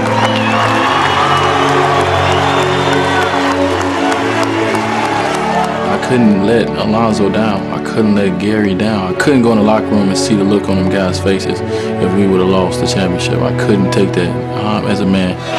We the world champs. I seen the smiles, and I seen the champagne and the cheering and just the respect that them guys have now. You can never, ever, ever, ever say again to anybody in here that you're not a champion. For me to never have done it before, never won a championship of that caliber, you know, really was special to do it, you know, in my third year in the NBA.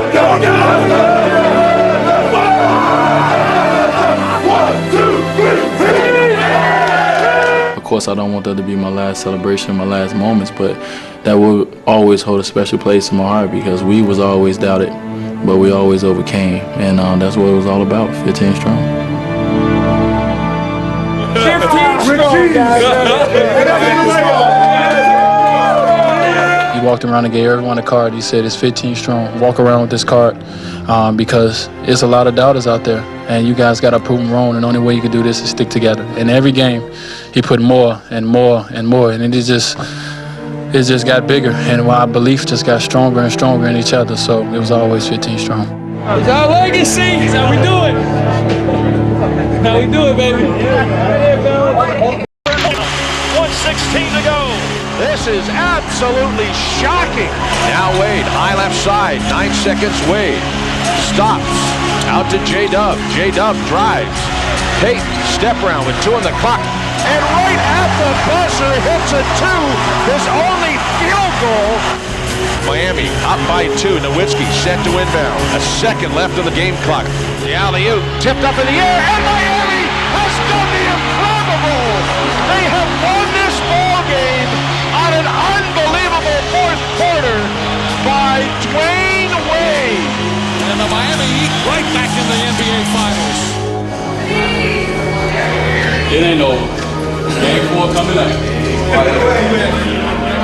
You know what, that's what it's all about, you know, and that's when I knew, I said, okay, even though we down 2-1, I think we got a mental edge, you know, right now, and especially with 2 more games left at home, so we was very confident after the game. Been so long. At home again. You know, after a dramatic win the other night, confidence is up as a team, so we're feeling good coming tonight about where we stand, so they're gonna make it a series tonight. Hey, we know they're highly capable, but not against us, okay? Let's go. I was in a groove, man. You know, it's just about, you know, myself. I'm thinking that, like, if I'm in the groove, I'm like, okay, I'm tough to guard right now. Wade shooting a 3. He hits again. The Miami Heat have evened up this series. The Mavericks were 6.5 minutes away from a 3-0 lead. Here we are tied at 2, essentially a best of 3, game 5. Everybody, baby, everybody, bring it in. Everybody, come on. 1, 2, 3, Heat. Wade puts it in. Miami leads. I'm not scared of failure. You know, I'm not scared of if I miss. I'm not scared of that. You know, I would take that on, and I grew up watching one of the best do it in Michael Jordan. So to me, it's kind of what I know from a person that I looked at as a role model. High game with 1:20 to play. Wade pulls up. Bang! Dwayne Wade again! In college, you know, I missed game-winning shots before, and I missed clutch free throws before. Like the tension is palpable here in the arena. And I always said, man, if I ever get back in them situations, my focus needs to be at the top of this level, and I need to be in best condition at that time so I can make up for these mistakes that I have made before. The main thing right now, the pressure is on Dwayne Wade to make the foul shot. Heat leads. Marquise Daniels inbound to Harris. Harris chucks it, and Miami wins the ball game and have a 3-2 lead in this series. Incredible. Just the heart that he has. He just rises to the occasion. Watch your back, watch your back. Watch your back. Will Miami win their first NBA championship, or will Dallas force a deciding Game 7? How we doing? Doing good, we doing good. Can't do nothing but do good today. Game 6 of the finals. What it's all about? Yeah, that's what it's all about, man. It's a dream come true right here. Hopefully see you guys after the celebration. That would be nice. Well, I think if everyone know, if they heard Coach, you know, he brought one suit, one shirt, one tie, and that was the whole mentality of the team. You know, that's all I brought, that's all I packed, and I wasn't planning on getting anything shipped up. So that was our Game 7. I think they played this.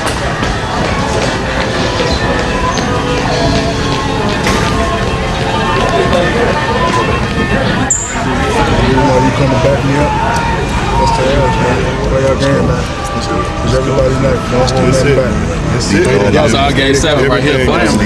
It's our Game 7 right here. Pressure's on them.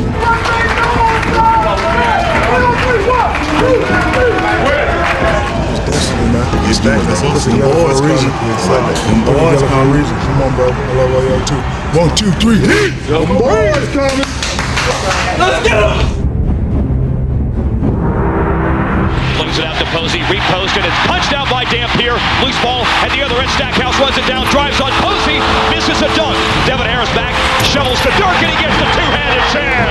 It's all Dallas all the time, and their Heat are getting hammered.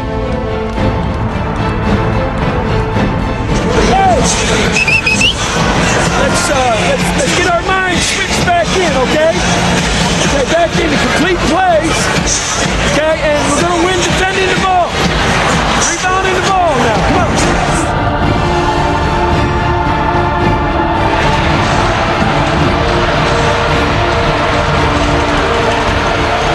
On the run, behind the back to Zone. Oh! And a monster slam by Zone. And then at the end of the first quarter, we're down 7 points. You hear Alonzo going back to the huddle screaming like, yes. And you look and you see Dallas look at him like, why is he screaming? They're losing. Well, we just knew that we took their best shot and they couldn't give us nothing better than that. Now Wade straight down the middle of the floor. Wade dribble, drive the lane. Wade puts his shot up, got it, and fouled Dwayne Wade. Your final test. Final challenge, okay? Come on.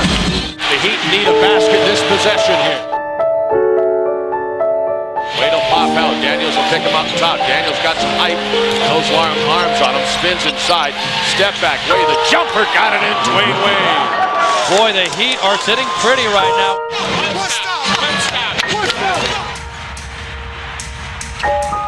9.1 remaining, and Dallas can tie it with a three-pointer. Terry, 8 seconds. Terry, high right side, trying to turn the corner. Terry puts it up. Won't go. Wade will hold on, and the Miami Heat are champions of the basketball world. We won the NBA championship for the first time in franchise history. Go down, who the man? We the man. Who? Man, I mean, I can't even put it into words, man. The best star in the league right now in young number 3, Dwayne Wade. You did it, man. You did it, man. You just see everybody running around screaming, and you see the joy on everyone's face. You see your family, your wife, your mother, they're crying because we have won a championship. Congratulations, Miami Heat, 2006 NBA champions. LeBron, Carmelo can't do that. That's how you feel on tonight. He averaged 34.7 points. Congratulations, 2006 MVP, Dwayne Wade.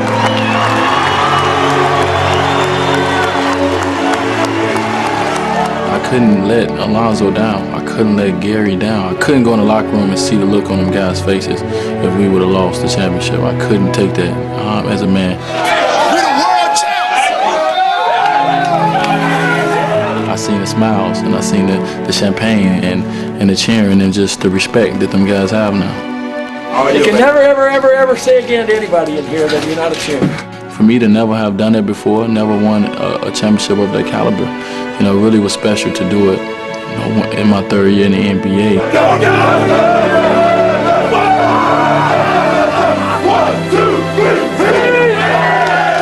Of course, I don't want that to be my last celebration, my last moments, but that will always hold a special place in my heart because we was always doubted, but we always overcame, and that's what it was all about, 15 strong. 15 strong, guys. You walked around and gave everyone a card. He said it's 15 strong. Walk around with this card because it's a lot of doubters out there, and you guys got to prove them wrong. And the only way you can do this is stick together. In every game, he put more and more and more, and it just got bigger, and our belief just got stronger and stronger in each other. So it was always 15 strong. It's our legacy. It's how we do it. How we do it, baby. The qualities that often seem in short supply elsewhere. A team player with tremendous style, but even greater substance. A fresh face with a mature outlook. A champion, an MVP, a sportsman of the year who's still driven to get better. And if you've watched Dwayne Wade, you know it isn't just what he does, it's how he does it. Let's say you're making a move, right? The defense is packed in. What are you seeing as you're heading for the basket? I'm not even looking at the basket. I know where the basket's at. When I'm heading to the basket, I'm looking at my defenders. And I'm not looking at the defender who's guarding. I'm looking at the next defender and the next defender. Because you're assuming you're going to get past the guy who's guarding you. I'm going to get past the guy who's guarding me. So I'm always looking at the second or third defender, and that can tell me, should I go? Oh, my! He weaves through the lane like a Mercedes. Or should I pass it? Wade penetrating and distributing. Or should I just pull up? To Wade, the long shot. Got it! Is there anything he can't do? Does it ever happen that you're in the air, you've made a move, maybe a defender has bumped you or whatever, you've been pinned in the corner, and you can actually sense yourself inventing a move on the spot? Yeah, I think that's a lot of a part of my game, my instincts. Here comes Dwayne Wade. Put it up and in! What a shot! All right, let's see. Playing above the rim. Improvising ridiculous how-did-he-do-that shots. Winning an NBA title and being named MVP of the finals. All while seeming immune to any pressure at all. So who does Dwayne Wade remind you of? Growing up in Chicago, what influence did Jordan have on you? So much. You know, I could say my father was, was my father, but Jordan was like my basketball father. You know, that's the person I looked at when, I looked at how to do it right on the court, how to conduct myself in the interview. I try to do a lot of things like him because I thought he was great at what he did. So the idea of presence matters to you? It does, and that's one thing I got from Jordan. And during last year's playoffs, Wade got a call from his idol. You know, he told me, first of all, I like the way that you play. I like how you go out there every play and act like it's the last. And he told me to continue to do it because these moments are the moments that make a player. It was about 11 o'clock to have him on the phone at the time. I was ready to play at that moment. I was pumped and ready to go. So were the Heat. Wade to Shaq. Alley-oop. They disposed of the Pistons in 6 games and then played Dallas in the finals. The Mavs won the first 2 easily and then led Miami by 13 late in Game 3. As many fans were thinking sweep, Pat Riley called a timeout. I think there's always a point in a player's career, a team's life, a coach's life, whatever, that determines your destiny and your greatness. Okay, we're down 13 points. We're not playing that bad. It's 6 minutes left. You know, if I'm the man they're going to look at, I can't let them go out like this. So just get one basket and then one stop and take it from there. Dribbles to the free throw line, the jump shot, and got it, Dwayne Wade. Here we go, D. Wade. Always gives you an opportunity right now. One player decided that he wasn't going to go out like that. Into the lane, puts a reverse layup, got it to go! Holy smokes! And the Heat are right back in it. Short, Wade has got the rebound. Out to Williams, and Wade gets fouled. It became one of the greatest games in Miami Heat history. He went out and he created a moment for himself that will go down as the day that he turned to one of the greatest players ever in the game. Wade put it up and got it and fouled. Oh my! Flash is amazing. And Miami wins the ball game. He carried us and we ended up winning that game. We ended up sweeping them out. And that was the moment that this team was defined and Dwayne Wade was defined. If that game and the title that followed defines Dwayne Wade as a champion, then where he grew up helps define who Wade is. And if you knew where Wade grew up, you'd know how unlikely his story is. You know, I grew up in the Inglewood area in Chicago, and very tough, very rough neighborhood. You know, hearing the gunshots come over your heads or, maybe even through your window some nights. Anybody that knows that area knows that there's drug dealers, gangs around the area. Tregill Wade is Dwayne's sister, and she knew firsthand how bad that neighborhood was. He was in, what, kindergarten or something like that. One of his friends was one of the boys that was holding the drugs. This is your friend you go to school with. He's having drugs in his pocket running. A kid in kindergarten, a 5 or 6 year old kid. 5 or 6 year old kid. So I was always afraid. That's why I didn't mind him going with me, come on, let's go. I was very protective in that area. With their parents divorced and their mother having personal problems, Tregill essentially raised her little brother. And eventually, she made a decision. Get Dwayne out of that environment and take him to a better neighborhood where their dad lived.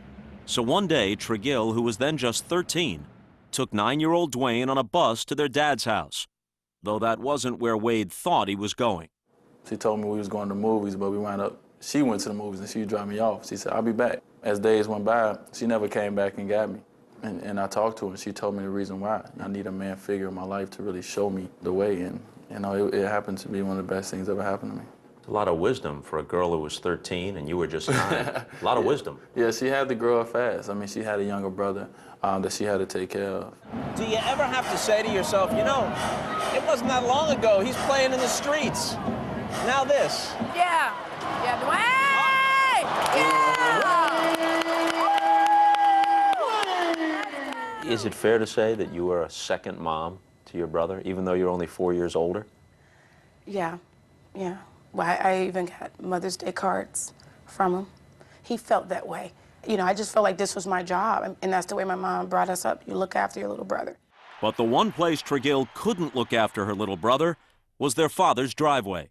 I hear that the games you used to play under a single light on an old raggedy court with your dad and with your stepbrothers, those games were intense and tough. No question. Toughest games I've ever been a part of.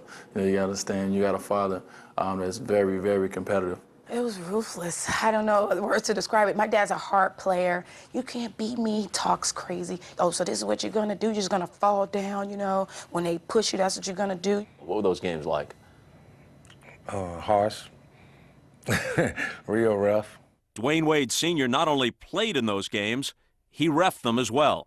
Who called the fouls? Everybody, but everybody didn't get them. Who decided? I did. He didn't take nothing. I mean, I'm talking about nothing, I have his earring now today, but it took me a long time to get this. No tattoos, no baggy pants. You laid down the law about that, right? Right, no hats, too. No hats? No hats. You're wearing one now yourself. Yeah, but I don't have the earrings or the tattoo. And no hats worn backwards, right? Just basically cocked because that's the gang sign. So anything that even came close to seeming like it had a connection to a gang situation, that's what you were concerned about? Right, very much. Do you see any of your dad in Pat Riley? I mean, the toughness part, of course. He has a sense of discipline. He understands that discipline is necessary. I don't get many eye rolls from Dwayne, I'll get steely-eyed looks, which is right back at me. So when you confront him, you know that he can take it. Well, he can take it, but he gets very competitive then.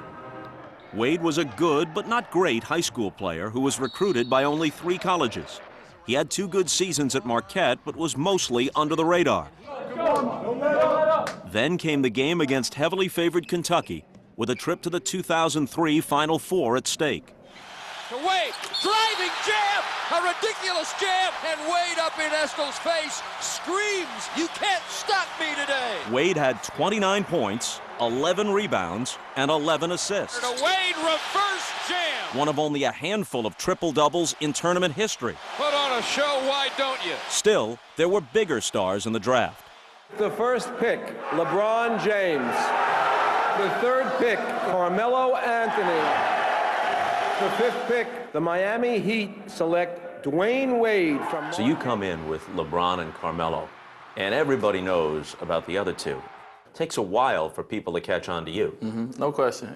And that's how my basketball career always went. I never was the best. I always was the best of the rest. So I kind of knew that my time would come. And, it came after my rookie year, going into my second year when Shaq came down to Miami.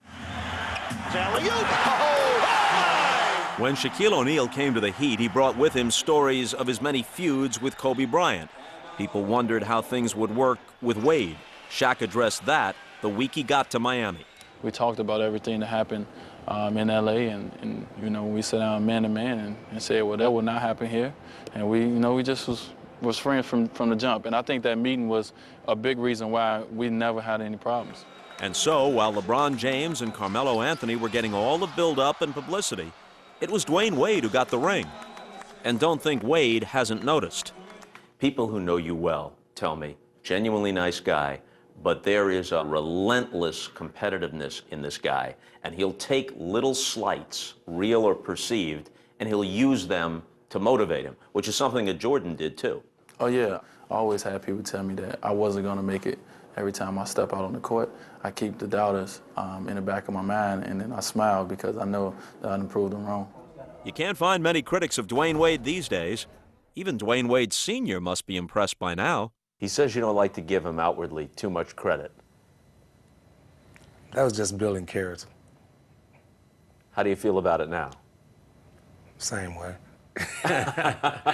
It's never the Miami Heat, it's always San Antonio Spurs, Detroit Pistons. They're the best team, your guys not that good, or I'm not even close to being the best player in the league in his eyes. So I always get that criticism from my father, and it's always keep me level-headed because I know when I go back home, I'm not gonna get that same love that I get, out in the streets. Thanks for the support all year. Y'all the best fans in the world. Dwayne Wade has become more than just a basketball star. GQ says he's the best-dressed man in the NBA. People magazine named him one of the 50 most beautiful people. There are billboards and, of course, commercials. Show us your game face. Show you my game face? Game face. Hold on.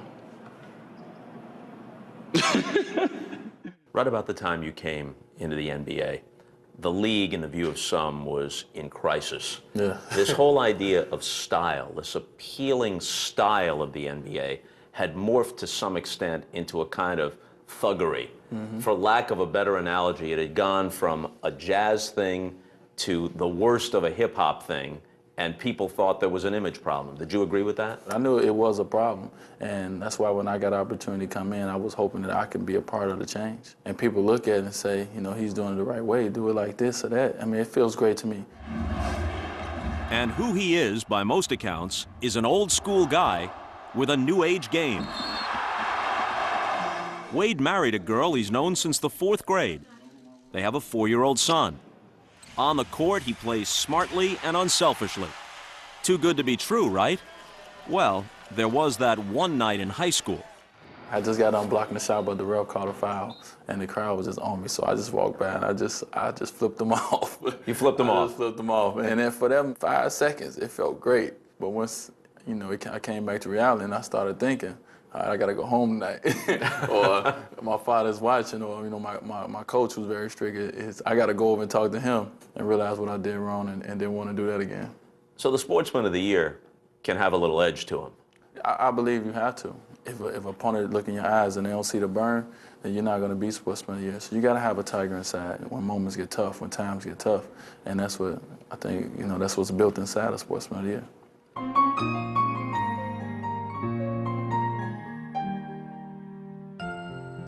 This has been a tough stretch for Wade and the Heat early on this season. They're off to a very slow start, and they'll have to do without Shaquille O'Neal for at least a few more weeks as he recuperates from knee surgery.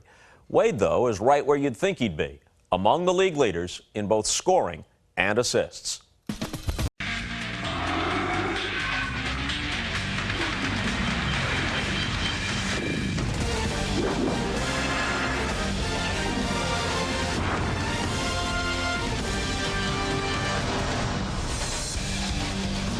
If you make it onto that marquee, you've made it in sports. The world's most famous arena is Madison Square Garden, and the theater attached to MSG, hosting the 2003 class for the NBA Draft. June 26, 2003 Draft Day. How did February 2nd, 2002 better prepare you for this day? It made me more mature. My son was born on that day. My son was born a little while after that, after we beat Cincinnati at home, a big game, so it made me mature. You've known your wife, Savon, since you all were in the 5th grade. What has she told you today that's going to calm your nerves a little bit? None. You didn't need it? No, I'm Have you calmed her nerves? Yeah, I'm trying to calm hers. I'm cool. I'm just happy to be here, and I'm ready to, to get up there and shake David's third hand and move on. Dwayne Wade, he was academically ineligible as a freshman. He worked his way to a 3.0 GPA, Mike, the highest in Marquette's starting five. With the 5th pick in the 2003 NBA draft, the Miami Heat select Dwayne Wade from Marquette University. Tom, we were there and watched Dwayne Wade single-handedly take Marquette for the first time in 26 years back to the Final Four when they beat Kentucky in the regional final in Minneapolis. This guy's a flat player. I mean, you look at the top three, and I think he's right at that next level. There's really not a lot he can't do.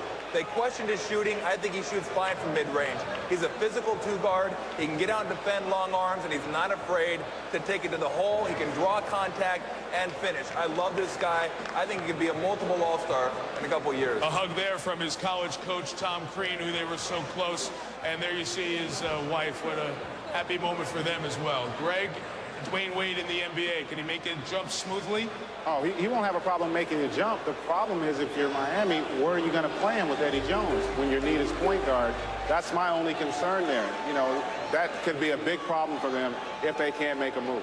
Here is Stu Scott with Dwayne Wade's wife, Siobhan. Stu. Hugs and kisses all around Siobhan. In a draft where the top 3 picks are teenagers, now you got a guy who's got a wife and a kid. How has being a father helped Dwayne become a better basketball player? I think it has motivated him so much. He knows he has to set an example for him, and it's really pushing him to work hard.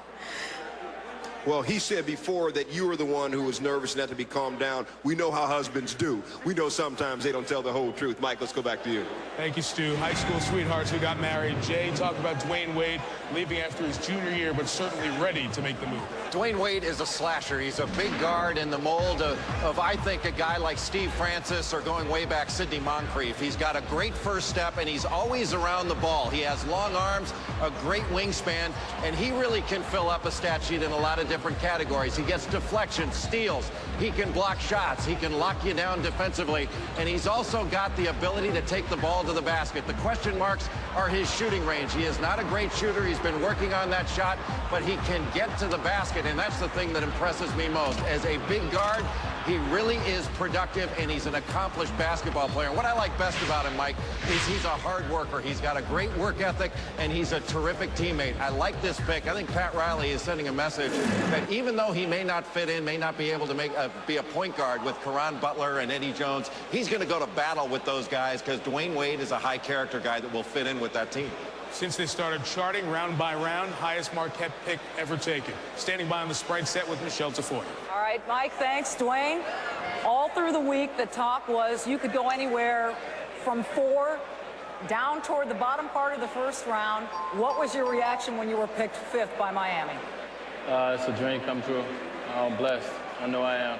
I just know that hard work pays off, and I really learned that at Marquette. Tom Crean, your coach at Marquette, has said he just constantly wants to get better, and if he continues that work ethic, he can have a long career. What are you going to try to get better at first? Well, I'm the kind of player that I need to fine-tune everything in my game, so I'm going to work on everything, the things I was good at and the things I need to get better at. Between all your visits with Zaire and your wife, Siobhan, who are so emotional, great story. Dwayne, congratulations. Mike, let's send it back. Kid who grew up in the shadows of the L is now casting giant shadows of his own. John Thompson caught up with Dwayne Wade, who passes the ball quite well these days in Miami, but only got there with a big assist from his sister.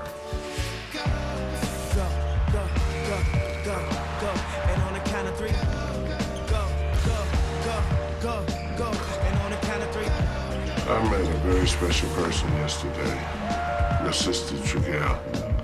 Tell me what impact she had in your life. Man, I don't know if we have enough tape.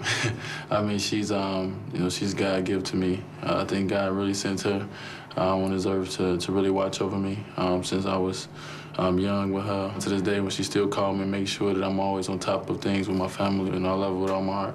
I always just shake my head and, say, I was just doing my job as a sister, as a big sister. I still, the accolades that he give and things like that. It's one of those things where I just feel like, look, I was just doing my job.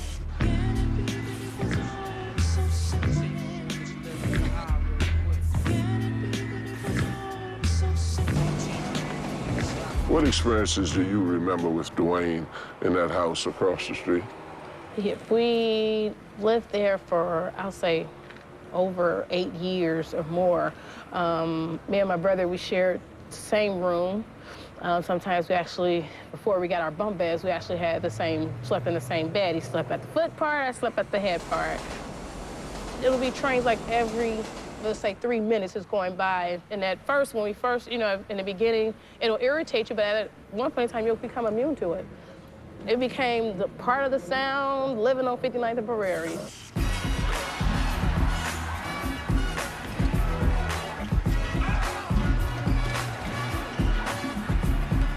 We went over to Richards High School yesterday, and all we could hear is Dwayne Wade, Dwayne Wade. What does that mean to you? It means a lot. It means not only did I leave an impression basketball-wise, but it means I left an impression as a person. When I walked the halls and when I met the teachers, I left a lasting, hopefully long-lasting, lifetime impression on them. We had scheduled a Sunday afternoon practice once at 4 o'clock in the afternoon, and since there was no school transportation, some of the guys got there on their own, and I had picked up a handful of guys also, and one of the guys was Demetrius McDaniel, Dwayne's stepbrother, and as I was picking up, he came to the car and he had this little skinny guy with him, and I said, "Who's that?" And he says, "This is my little brother. I have to bring him because my parents aren't home." So I said, "Have him hop in," and we got to practice, and that day we only had 10 guys show up. And I always start out with the 11-man fast break drill. And I was one guy short, and Demetrius says, "Well, my little brother can play a little bit." And come on, So we put him in there, and sure enough, he could play a little bit at that young. My senior year, I started becoming a better player coming into my own, so it wasn't really nobody in practice that could really guard me. He'd catch me coasting through practice sometime because it was kind of easy. So my older brother was out of college at the time, so he asked him to come back, and he came back and got in me, and we was in the backyard all over again. Me and him going at it, and it just made me a better player. It was his senior year. I came back from school, and we was playing in the backyard. They was playing, so I came to the back, and he dunked on me, but he didn't yell. Like you said, he could have said, "I'm big, I'm better than you," this, that, He never challenged me. He kind of let me be big bro, How did you get to be as good as you became? And a big surprise to most people. I think always been the underdog. I'm always been the kind of person that never got the attention that I probably should have got, or for many different reasons. So I always worked hard, when people wasn't watching, when nobody was really trying to listen. I think so far in my young career, I did an okay job of it. Could have done better, but I've done an okay job of showing people that, I can play this game. He never acted like the big star, and I think that was so important to his teammates that he didn't act like that. I think young kids, especially, when publicity comes their way, they really don't know how to act, and they think they have to act a certain way. Dwayne was just himself at all times. Is Dwayne a very religious person? Yeah, I would say he has a relationship with God. I'm personally a deaconess, as they say, at my church, so, he has a relationship with God, prayer, scripture reading. My mom's an evangelist, so, she'll call him with some scriptures. Why are you proud of your brother? Oh, man, because he overcame so much. Poverty,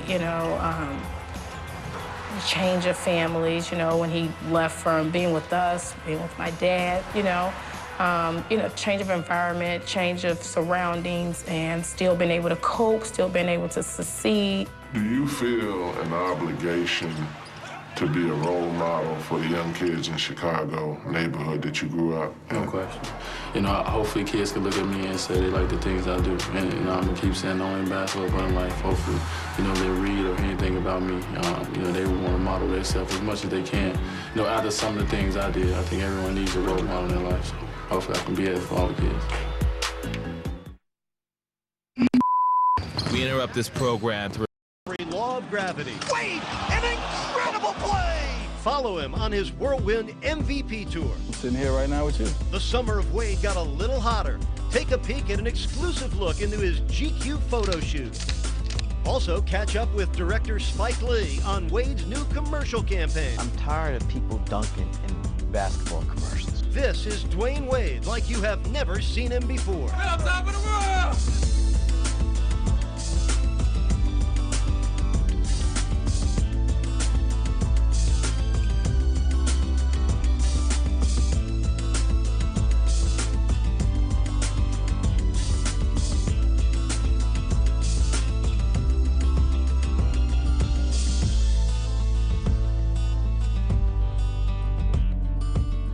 Hello again, everybody, and welcome to our first show in a brand new season of Inside the Heat. I'm Eric Reed. As the most valuable player in the 2006 NBA Finals and a world champion in only his third NBA season at the tender age of 24, Dwayne Wade last year had the very best season in Miami Heat history. And of course, he was at his best when his team needed him most. Blending amazing skill with great determination in the 2006 Finals, Wade helped turn that series around and led his team to their first championship in the 18-year history of the Heat franchise. Wade is already a two-time All-Star and, simply put, one of the game's very best and most exciting players. And as his game and fame continue to grow, so too does the legend of the man we call Flash. Now we take a look back at the first 3 years of Dwayne Wade's amazing career. With the 5th pick in the 2003 NBA Draft, the Miami Heat select Dwayne Wade. Oh, what a play! Oh, my God! He jumped right out of the building! He's Superman!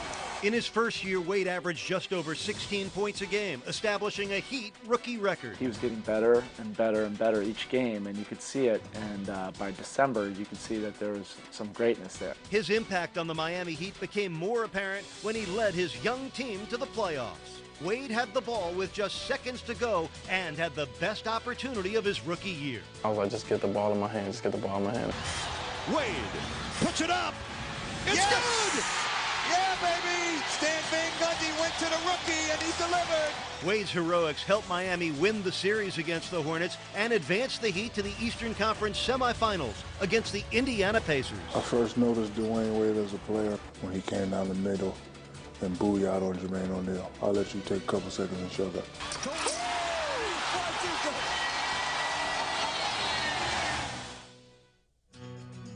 The Miami Heat trading players. Shaquille O'Neal, officially a member of the Miami Heat. Shaquille O'Neal held a moving party because it's official. The daddy has moved on. The day that Shaq came on board, he called me and I was happy. Together, Shaq and Wade helped give the Heat 59 wins, their second best record in franchise history. It was then that Shaq gave Wade the nickname Flash. You go from fast to faster to fastester to fastest. Wade put himself in a whole new stratosphere of stars with his game-winning performances. He puts it up. It is good! He did it! Dwayne Wade has won the game! 3 seconds left. Wade steps back. Yes! He won it! He won it! With his unbelievable athletic play. Oh, he's unbelievable! Blocked by Dwayne Wade! The best shot-blocking guard on the planet Earth! And he hit the shot! He hit that shot! And he was even recognized as a 2005 Eastern Conference All-Star. Wade led the Heat on another playoff run, this time winning 8 consecutive games to advance to the Eastern Conference Finals against the Detroit Pistons. In a deciding Game 7, the Heat at home fell to the Pistons. Wade felt the disappointment of getting close, but not close enough to the championship. We had to crawl before we walked, and that was our crawling stage. In his third season with the Heat, Wade was determined and ultimately destined to become the star so many believed he could be. Leading the Heat to the playoffs for a third straight season, Wade and his teammates would come face-to-face in a rematch of the Eastern Conference Finals with those Detroit Pistons. Game 6 today. On our home floor, got to make history. You just see his confidence rise with each game, You have to tell you, it was a treat. A win in Game 6 would send the Heat to Dallas to play for the NBA championship that would soon become the defining moments for Wade and his teammates. Down 2 games, the Heat had a 13-point deficit midway through the fourth quarter of Game 3. Walking out of that timeout huddle, after Dwayne just sat there in the timeout, he finally said something like, "I'm not going out like this." Looking up at the score, you know, thinking, nah, I ain't going out like this. He doesn't try to take over until it's necessary. Once again, Flash would be the answer for the Heat, and he would lead them to their first win in the finals. A 43-point Game 5 performance with a tying basket and clutch overtime free throws would propel Wade and the Heat within 1 victory of their first championship in franchise history. On June 20th, Wade played a vital role, powering the Heat to a halftime lead, one they would not relinquish, and going on to win the NBA title. Wade captured the rebound to seal the win and the first ever NBA championship for the Miami Heat. Miami has won! Miami is NBA champs! His crowning moment came, however, when he was announced as Finals MVP. When David Stern put the trophy up, Shaq kind of snatched it, and he gave it to me, said, "You deserve this." I wanted to give him the trophy because when I first came here, I told him that's what I would do for him. I think he deserved it. He went out there and just left it all out on the court. Dwayne pretty much carried the torch, and other guys filled in. D. Wade obviously is our star. He was on a roll, and he did it, and he got us to win a championship. And that's what you like to see, the good guys finishing first. Welcome back, everyone, to Inside the Heat. Coming off an exceptional 2005-2006 season, Dwayne Wade had his plate full this past summer. You see, with MVP status comes the limelight and the burden of stardom. But we had a chance to follow Dwayne around his busy summer and were able to get a glimpse into the life of an NBA MVP.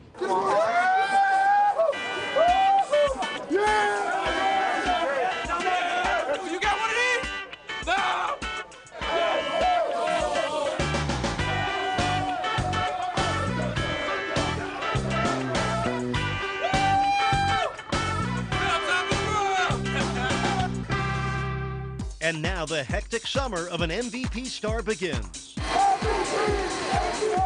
But just a few hours later, he arrives in New York City for his MVP media tour. His first stop, The Late Show with David Letterman. Here's Finals MVP Dwayne Wade. You know, you hear a lot of things about Coach Riley, you know, about how tough he was. And I know we had a lot of old guys on our team, you know, Gary and Alonzo. And I didn't know, but you know what? I was excited about, you know, the chance to be coached under one of the greatest coaches to ever do it. And so we just all came in and did what he told us to do. And I guess what he told us to do was correct, because I'm sitting here right now with you.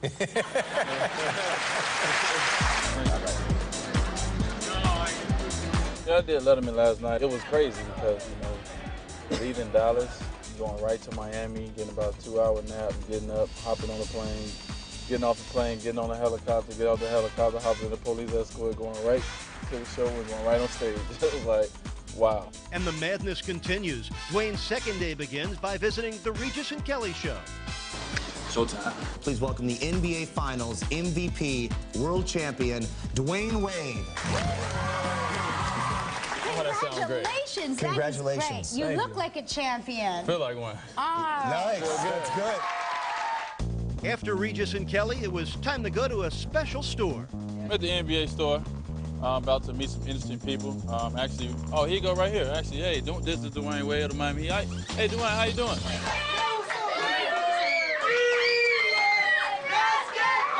We are honored and thrilled to welcome the NBA Finals most valuable player. Put your hands together for Flash Dwayne Wade.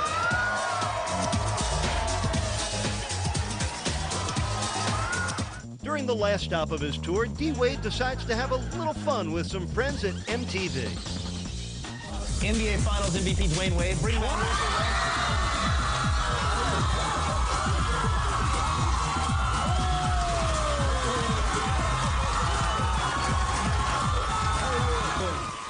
I'm standing here with the man who is great at the bank shot, really taught me the bank shot. D was afraid of the backboard. He was all rim, For a long time, he was, and I talked him into it. I said, it's there, they built it for a reason, D. After an exhausting day, Dwayne just couldn't help charging up for what would be one of the most memorable days in his life.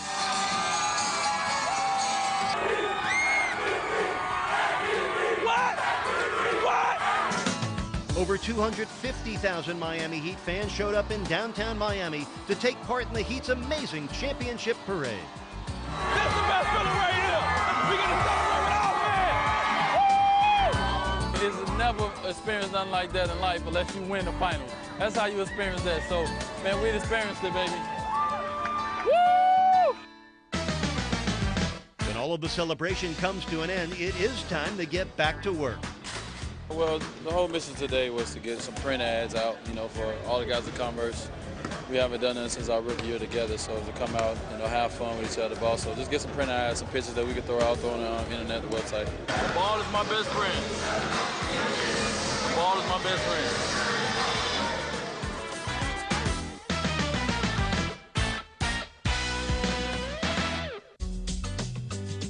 On July 12, 2006, Dwayne Wade makes an important decision in his basketball career. Now, I'm going to finalize the most important thing, my contract and my future with the Heat. And this is a day that I've been waiting on, and I think we've been dreaming about for a long time. So this is one of the most important days of our lives. Dwayne Wade promises to remain in a Miami Heat uniform, signing a 3-year contract extension. I'm excited myself to be coming back for some more years, so y'all got to deal with me for a lot more years to come. I'm looking forward to it. During the summer, Dwayne also competes in the 2006 World Games in Japan. He averages almost 20 points a game and helps his team finish with a bronze medal. But this was more than just a basketball experience for Dwayne.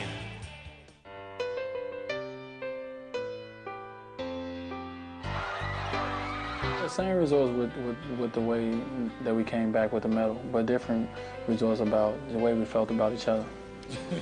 You know, Coach K made it a great atmosphere to be around. Everyone got along. Everyone will have relationships forever, long-lasting relationships, and it's good relationships. The USA basketball team visits U.S. military bases in Korea, where the team has a chance to get personal with some of the troops. Hearing the stories, you know, of them guys, of the way they represented our country. You know, the one that I talked to that everyone seen was probably, he's the one that was blind, he couldn't see, but he was over there at our practice and he was listening to everything that was going on. All right, Scotty, right now, blue is getting into us right now. So white team, we got to pick it up as a team. We got to pick our defense up and execute better on offense. We'll be all right. I was trying to give my play-by-play, but when I sat down on the bench, I just wanted to thank him for being the trooper, the soldier that he is, and the way he represented the USA. Scotty, you hear me?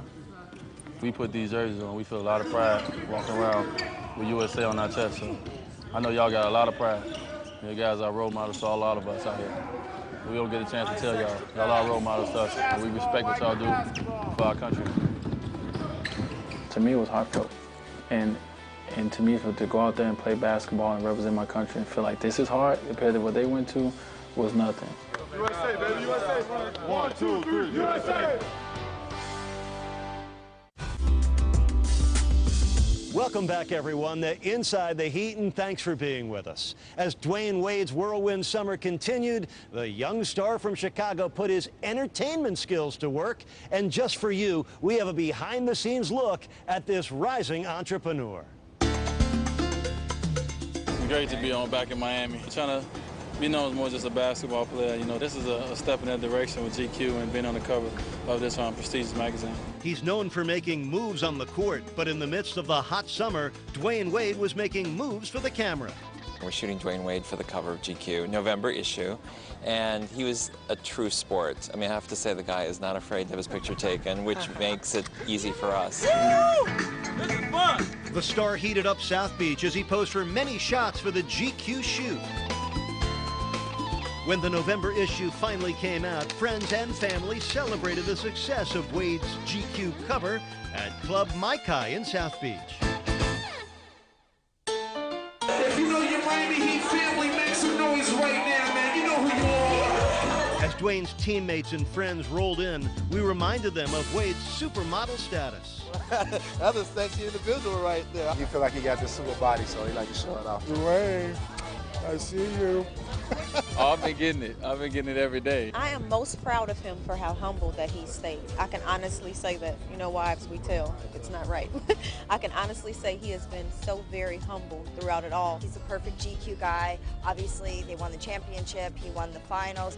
He's great looking, and he's got great style. And I was so excited. I've been wanting Dwayne on the cover for 2 years, so once they won the championship, I have a really good case for it. Dwayne Wade not only has the looks for the camera, but he has the charisma. I've been blessed to be in some great spots. All right, I'm D-Wade. All day, baby, all day. All day, baby, all day. It just stuck. And this year, you know, all my commercials are going to be different. It's going to show a different side of Dwayne Wade. Come on, Dwayne, we're losing. This Gatorade commercial is really about Dwayne's inner voice and that debate that an athlete has. Do it again, do it again. Mama! He's definitely up there with the most amicable, and I was prepared for someone who didn't have as much acting ability, but I was pleasantly surprised. He's a very good actor. Dwayne Wade then laced up for the Converse commercial. It's gonna be hot. Got Spike Lee direct. Everybody know what he do. Just me and you talking. That's chill. I think this is great. You know why?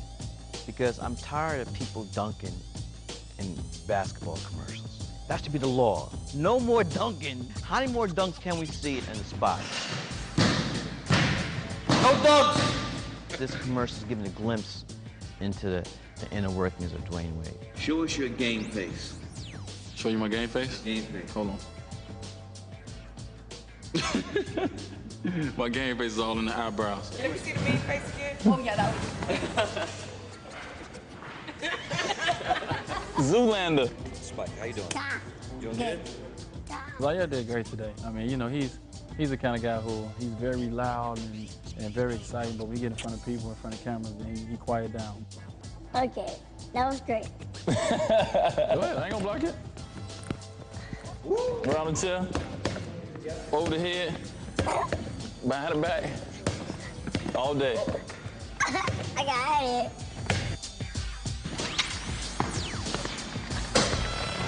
Wade topped off his summer and had a little fun on Media Day. WQBA, 7:40 a.m. Happy birthday to you.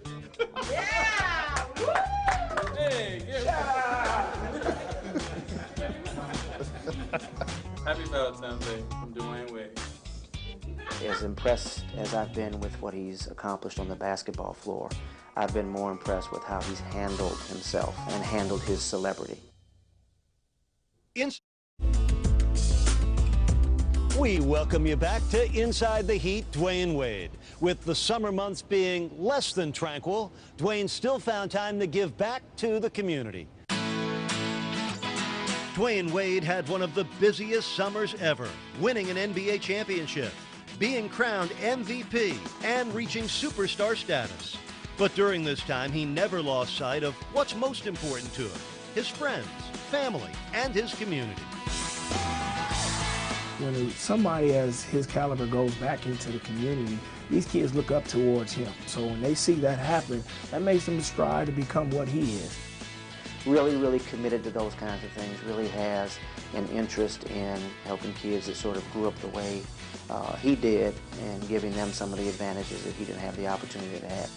This summer, Dwayne Wade's foundation, Wade's World, along with fellow teammate Udonis Haslem, surprised a group of South Florida kids by bringing them to the happiest place on earth. Biggest things I have done for my foundation was bring 100 kids out, and we're gonna go from here. It's just fun and exciting so people can see Wade, and I'm really excited that we get to go. I feel like a champion. That's it, I feel like a champion. You know, not too long ago, we were those kids. We didn't have this opportunity to come here and enjoy something like this. So to be able to do something like that means a lot. He's a real guy. You know, he knows where he comes from. And I don't think that's going to change. The heat is on. The heat is on. Not only do young fans look up to the megastar, but even in the locker room, he's developed a brotherly bond with young teammate Darrell Wright. Well, that's my boy, man. You know, that's a guy that I kind of took under my wings. He came in at 18 years of age. Darrell being 20 years old and Dwayne being 24, he looks up to D-Wade. I look at him like a big brother, and when, you know, a little brother gonna do everything the big brother do, you know what I mean? So I could say he's a good role model to me. Darrell sees that Dwayne treats his profession seriously. And for Darrell, coming straight from high school, that's a phenomenal role model to have. If you need anything, not only basketball-wise, but off the court, you know, I already told him I'm here for you. He see me with a lot of potential, you know, I should be out there playing this and that, so he just try to push me to the limit. But on the court, Darrell gives D-Wade a kickstart with their signature pregame ritual. You know, before the games, you know, we make sure, you know, we got our little handshake that we do. Clap 3 times, then you go ahead like that, then you hug like that. I go home and my son and my nephew, they doing the same handshake we do. We think that one's played out. We gotta hang that up there in the rafters with the championship banner. And this year we're gonna spice it up a little bit, hopefully. I told him to think of something. You know me, I make everything up because I'm the young, hip one. This is the last person I really, you know, really see before I go on the court. I think you should learn from Dwayne and just go out every day and just make the most out of the opportunities that you get.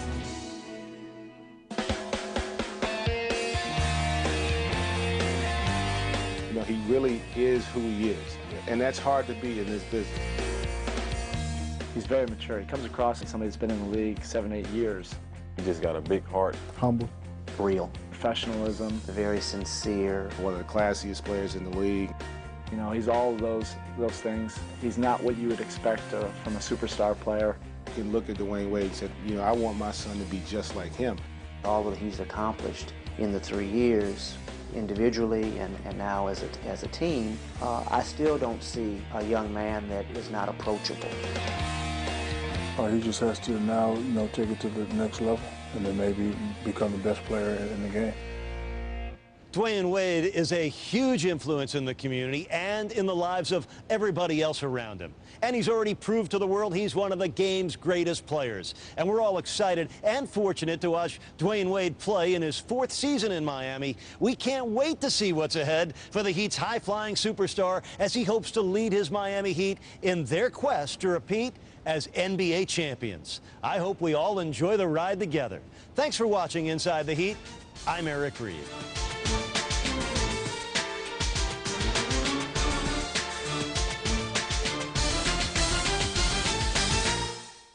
Hey, these. Young Buck, T.I., Ludacris, Dirty South, yeah! I hear him talking, but he bout to get that ass gone. Watch, I get the club crunk, I'ma make him stop. We ain't playing wanna front, get that ass gone. Do it like them Dirty South boys doing stop. Now where you from, who the boss, I'ma break him off. Where you from, who the boss, let me break him off. Now where you from, who the boss, I'ma break him off. Where you from, who the boss, let me break him off. I'm Cadillacing through the hood, sitting on 24. TV's playing, rims spinning, blowing plenty dro. Don't have to mention when you pimpin', you get plenty hoes. It's all on you if you gon' trick or you gon' get your dough. I know I got these haters mad, I can love that. When you got love for the streets, they give you love back. Look in my eyes, you can tell I ain't never scared. Popping them things, I'm rocking my chain anywhere. If you gon' represent your hood, what you waiting on? Security better back up when they play this song. And we about 50 strong, please don't make us do you wrong. My clickers gorillas, they got they G-units on. All of that mean mugging really don't mean nothing. Come on and take it outside, let me see something. What now? Don't get buck down. Stop all that hating of this club, gon' get shut down. Now where you from? Who the boss? I'ma break him off. Where you from? Who the boss? Let me break him off. I hear him talking, but he bout to get that ass off. Watch, I get the club crunk, I'ma make him stop. We ain't playing wanna front, get that ass off. Do it like them Dirty South boys doing stop. Now where you from? Who the boss? I'ma break him off. Where you from? Who the boss? Let me break him off. Now where you from? Who the boss? I'ma break him off. Where you from? Who the boss? Let me break him off. 100 carats on my chest, I'm so true to this. Task force got my vest, I got a new bitch. Feds hate them talk shit, but I'm too legit. $1 million at a time till I'm super rich. Pimp squad, G-unit, fuck who you get. Has your nieces and your nephews, who the shit. The real nigga niggas see the difference between you and this. Me getting beat down, that's ludicrous. My name rang from the streets of Spain to Mechanicsville. Nigga, all you getting it right in Dangerfield. No respect, I'm a vet, you can bet that. I caught some cases, but that's just a minor setback. And if I have to do some time, I'll be right back with some buys, some tries, and a 6-pack. We hit the door, watch all the pussy niggas get back. They know we can do it like the robot, you ain't with that. You know who make the trap bump like the king of front. This chopper hit you, bitch, you wish you got your ass stomped. I hear him talking, but he bout to get that ass stomped. Watch I get the club crunk, I'ma make them stop. We ain't playing waterfront, get that ass stomped. Do it like them dirty South boys doing. Stop. Now where you from, who the boss? I'ma break him off. Where you from, who the boss? Let me break him off. Now where you from, who the boss? I'ma break him off. Where you from, who the boss? Let me break him off. I'm a monster in this game, similar to the Loch Ness. My rhymes are nappy rooted, some verses gotta process. The truth in this booth, ain't no doubts when I'm rapping. If I say it, I've either done it or it's about to happen. When I pull up in the Louis truck on 26s, people dumb out. If life's a crap game, I'm rolling 7s on the come out. These rappers think I'm ignorant, love saying my name, cause maintaining my fish tank and they house cost the same. Ask me, I'll say I made it and it sure wasn't luck, because hustlers relate to me and some are younger than Buck. You see, I'm married to my music, but we got a prenup. So if that bitch don't act right, I'm still getting my cut. My deals never get screwed, my contracts practice abstinence. A master in this program, hazing these undergraduates. So pimpin' be easy, quit catching feelings, cause you worth a couple $100 grand and I'm worth millions. Nobody's thinking about you, plus your beef ain't legit. So please stay off the TIP of my dear. I hear him talking, but he bout to get that ass off. Watch I get the club crunk, I'ma make them stop. We ain't playing waterfront, get that ass off. Do it like them dirty South boys doing. Stop. Now where you from, who the boss? I'ma break him off. Where you from, who the boss? Let me break him off. Now where you from, who the boss? I'ma break him off. Where you from, who the boss? Let me break him off.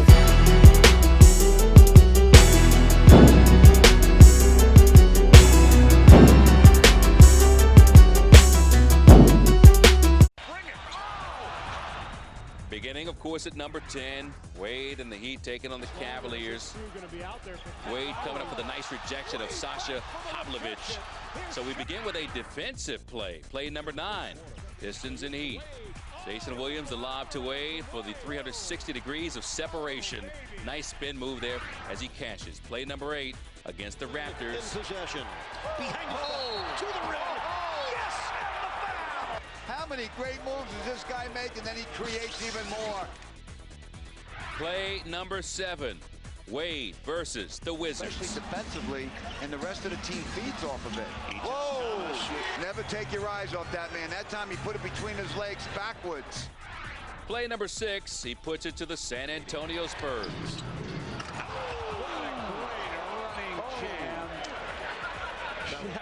Jackson's flash.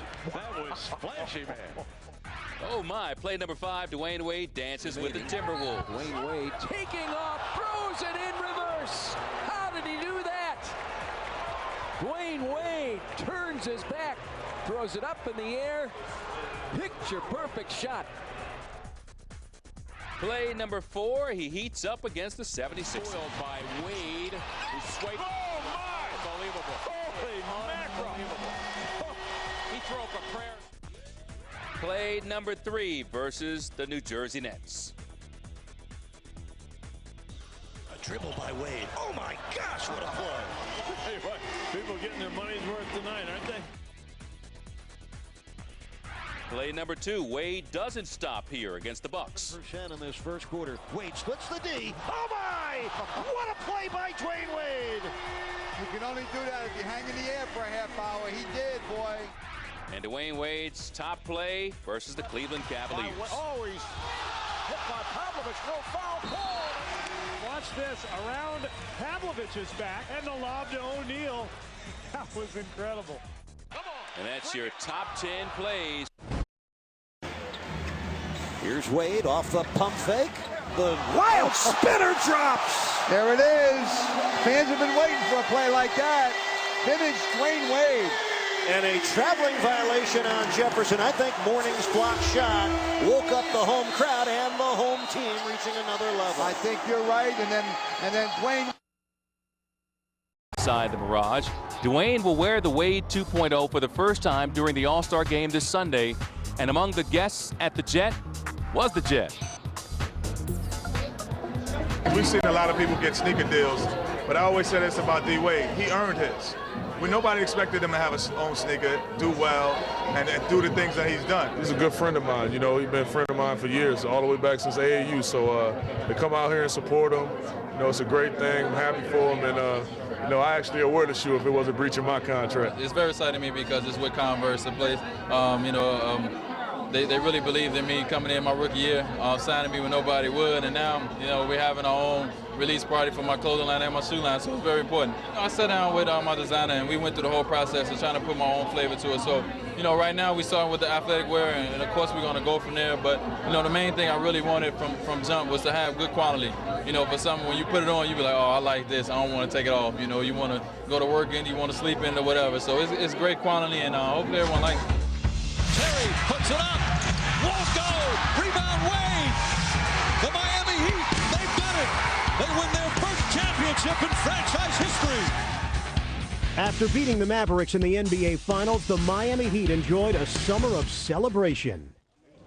But as training camp began, head coach Pat Riley put his team right back to work on the goal of repeating. And Finals MVP Dwayne Wade knows just how tough it'll be. I think it'll be very hard to win another championship. It's hard to win one, but you know, that's the great challenge coming into the season because no one knows what's going to happen, just like no one knew last year. So us having an opportunity to defend our title is going to be special, but it's going to be even harder than last year. But I think that's a challenge that we're all looking forward to. Last year, Riley watched his young superstar develop into a champion right before his eyes. Greatness is a vision before it becomes a reality. And I really think that inside of Dwayne's head, that he always saw himself there, that he had the confidence to be the guy and to be the one that would have the ball in his hands, you know, when it counted the most. And I'm sure that Dwayne, in spite of the fact that he averaged 35 a game in the finals and was the most valuable player, will say that, you know, is 15 strong. Miami's strength also depends on center Shaquille O'Neal. Now entering his 14th season, Shaq has made adjustments in his own playing style to allow his teammates to flourish. He changed our world in performance. He is the most dominant center probably to ever play the game, and he's at a point in his career right now where he has to make some subtle changes, and he has. He makes everybody absolutely better. And I think when you talk about a player's greatness, you always ask that question, does he make people better? And he does. Also had his fair share of amazing plays when he wasn't hurt. So let's take a look at some of Wade's most skillful plays. 9:42 left in the first half. Wade behind his back. Oh, baby. There it is, the signature move of the night. There's always one of them, baby. But when your best player can't knock down the shots, as Dwayne Wade shows you why he might be the best player in the NBA. You just see his free throw shooting. His confidence has been shot. Parker slapped away by Wade. Picked up by Posey. Who's running with him? Tough pass. Three spots are there. Parker on Wade. Goes to the left. Wade! Wow. Another block!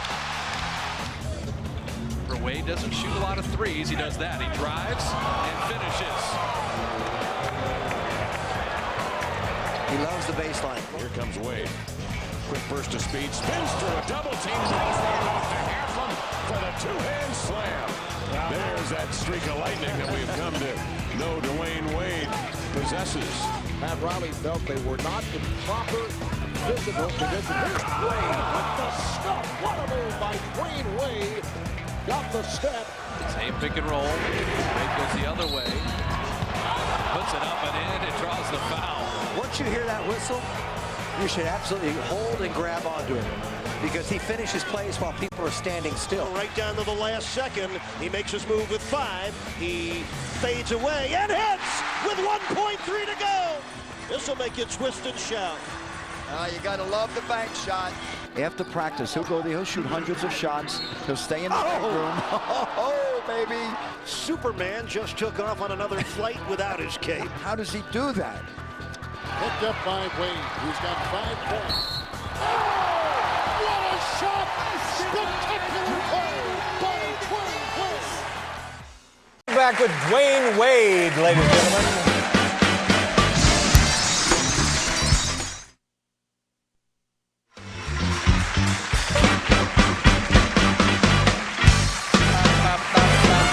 Thank you very much, Paul. Thank you. Last night, our first guest led his team to a victory over the Dallas Mavericks, winning the 2006 NBA championship. From your Miami Heat, ladies and gentlemen, here's Finals MVP Dwyane Wade.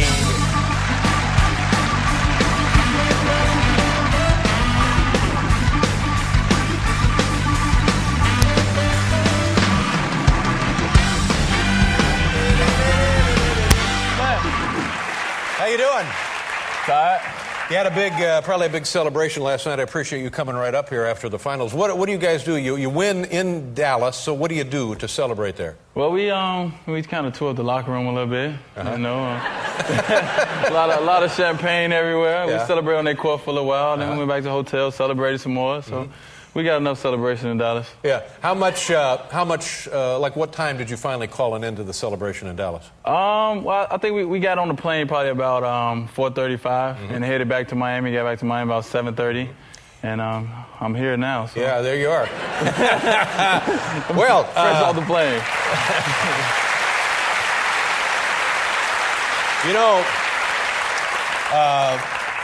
the series opens up. The final series opens up in Dallas. You lose the first game in Dallas. You lose the second game in Dallas. Now all of a sudden it's looking like, oh my gosh, it's one of these deals again. What were you thinking when that happened? Well, when we lost the first two, I think we kind of understood that they held home, court, and they did what they supposed to do. But we was going home, what we were very confident at, and it was no worries really in our locker room. Was no worries. Yeah, is that what you say on television, or or is that really?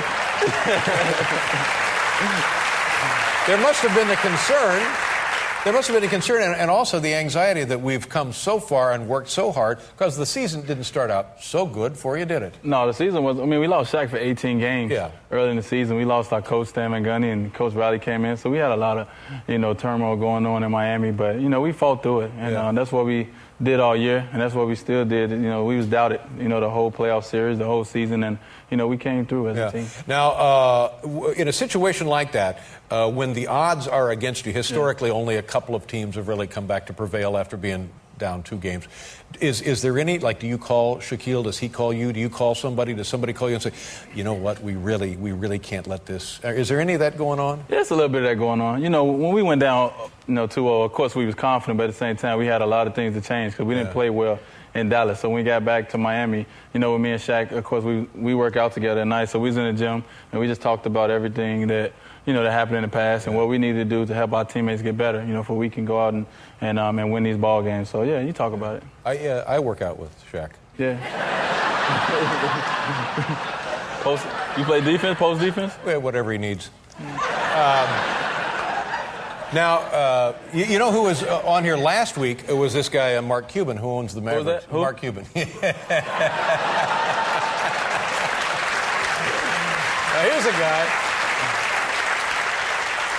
And now he's making all kind of noise about the referees were controlling the outcome of the game and that the thing was fixed and on and the foul shots and nobody in the history of the finals has had so many foul shots. What do you say to a guy like that? I see.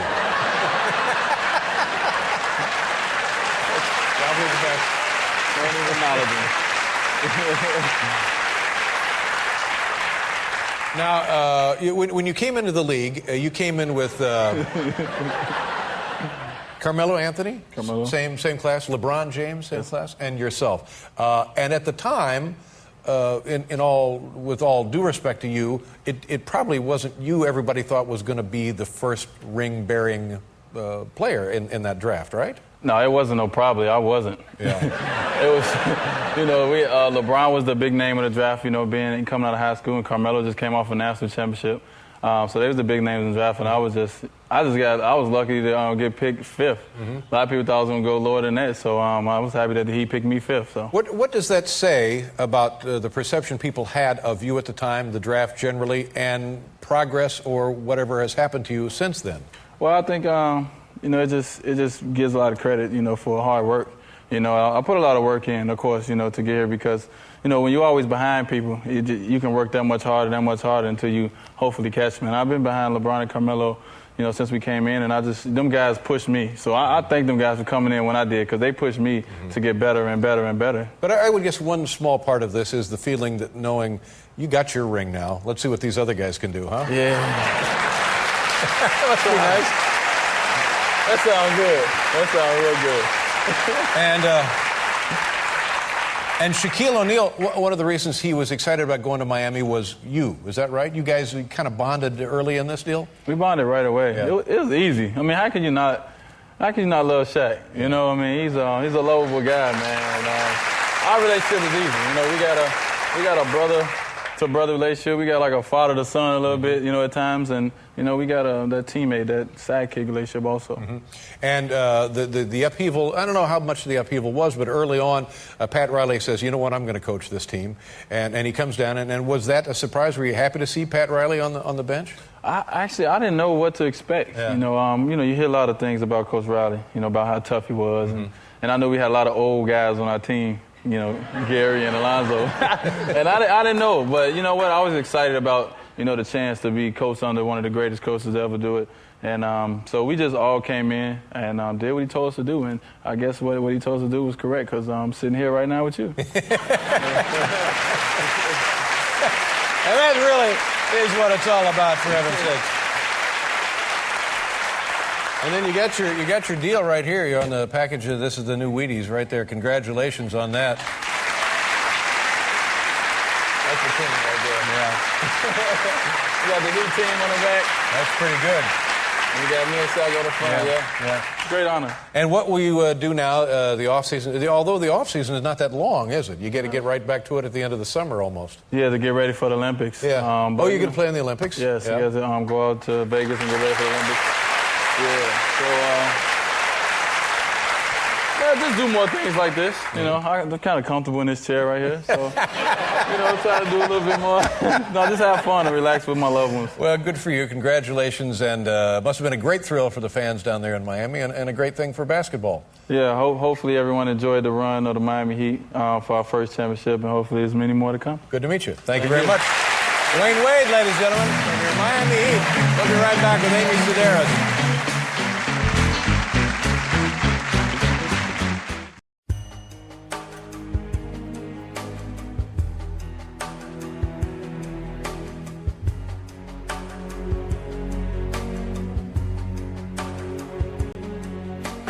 With the 5th pick in the 2003 NBA Draft, the Miami Heat select Dwayne Wade.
comes the screen.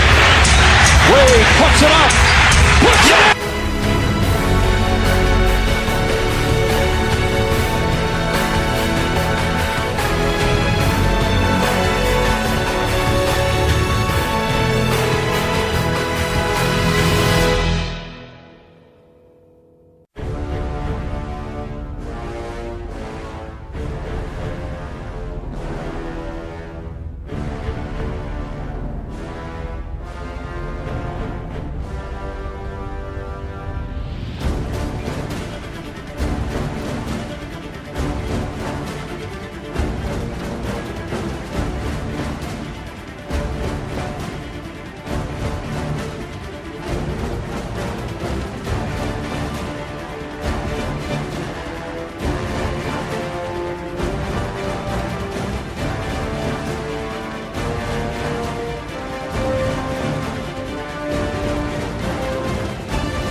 Congratulations, Miami Heat, 2006 NBA champions. Congratulations, 2006 MVP, Dwayne Wade.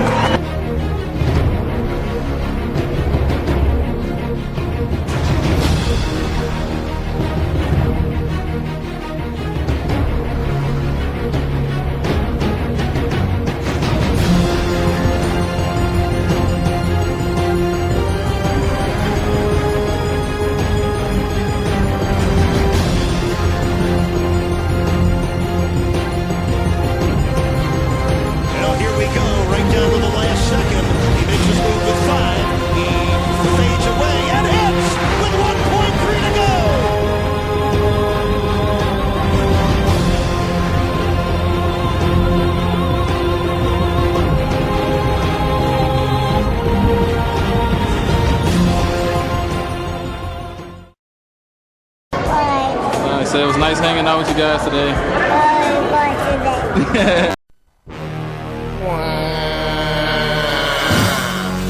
Yeah, what it do? It's the Chopper City boys. Hey, we gon' make the hit, man. Yeah, I'm just getting cash, poppin' tags, then go on and make a mad, make a mad. If you whippin' something new with some big old shoes when you be passing, go on and make a mad, make a mad. I come in the J, switching lanes, throwing cash. You know I make a mad, man, I gotta make a mad. Them Chopper City boys and the gang got a mad. Yeah, I pop collars and I pop tags. I got that Billy thing, shorty be pushing a jag. Nigga, I don't stunt with it, but I love to look good. Keep their mouth wide open when I come through the hood. Yeah, I still watching, I know he mad with me, but he know what's coming behind if you try to get me. I hit the club hard, then I hit the block. Be out on top something else. Girl, you know how I Now when I rock. pull up on the set, them doors go up on the whip, them big ol' loin hard, sitting up under 3 or 4 bricks. And that's a 745, my diamonds blue as can't trip. I'm bumping every day, I'm hustling and they say I can tell. hell, I gotta make a man and show my ass when I come through. I'm notorious like B.I. when it come to the hustle, and I'm serious like T.I. when I'm flexing my muscle. Boss, do what you could, boy, I do what I want. Now if you out here getting cash, popping tags, then go on and make a man, then go on and make a man, make a man. If you're whipping something new with some big old shoes when you be passing, go on and make a man, make a man, make a man, my nigga, make a man. I come in the J, switching lanes, throwing cash. You know I make a man, man, I gotta make a man. Them Chopper City boys in the gang got a man, got a man. Ain't no boys like them Chopper City boys, cause them Chopper City boys don't play. Okay, soon as I creep up on the scene, fellas looking jealous, J Jizzle, Kizzle, Garvey, brother Ziggy, and Lil Step rush out the crib, shit, you know what it is. I make a move like Ludacris did. Soon as I pull up big truck, I ruin it. I'm doing it, pursuing it, wrist blue as a crowd. Haters colluding, but I'm foolish, ain't no cooling me down. That's your whip, your chick, your money, your house. You know it, I got it, I ain't scared to show it. Yeah, new section, roller coaster. That's right. Chopper City trying to see a diamond market. Riding that Jagger, Spencer Ferry, flossing. Yeah. Slide out that slipper if I get them tossing. It's H.A. Kizzle, if the rain don't drizzle. And you know I be the sizzle, hot as a 6-shooter pistol. Now if you out here getting cash, popping tags, then go on and make a man, then go on and make a man, make a man. If you're whipping something new with some big old shoes when you be passing, go on and make a man, make a man, make a man, my nigga, make a man. I come in the J, switching lanes, throwing cash. You know I make a man, man, I gotta make a man. City boys in the gang got a man, got a man. I'm on top and they hate it. Niggas mad cause I made it. It's a award for real niggas, I know I'm nominated. I'm sick of judges' faces, constantly catching cases. I whip it in trial every time, I ain't taking probation. I'm in another world, man, I stay in that zone. I done proved to the world that I can hold my own. Now I'm back with my homies and we ready for war. Y'all ain't ready for Snipe, Mike, Kizzle, and Gar. I'm in the backfield, playing the sideline, in case I gotta catch a nigga from the blind side. I got more ice than you got songs in your iPod. Triple black S550, that's how I ride. Oh, you thought it was funny, critics was full of doubt. You see how important Chopper City is to the South. I catch Wayne a baby, I might put a Glock in his mouth. Stop being mad cause your time on the clock and ran out. Just getting cash, popping tags, then go on and make a man, then go on and make a man, make a man. If you're whipping something new with some big old shoes when you be passing, go on and make a man, make a man, make a man, my nigga, make a man. I come in the J, switching lanes, throwing cash. You know I make a man, man, I gotta make a man. Them Chopper City boys in the gang got a man, got a man.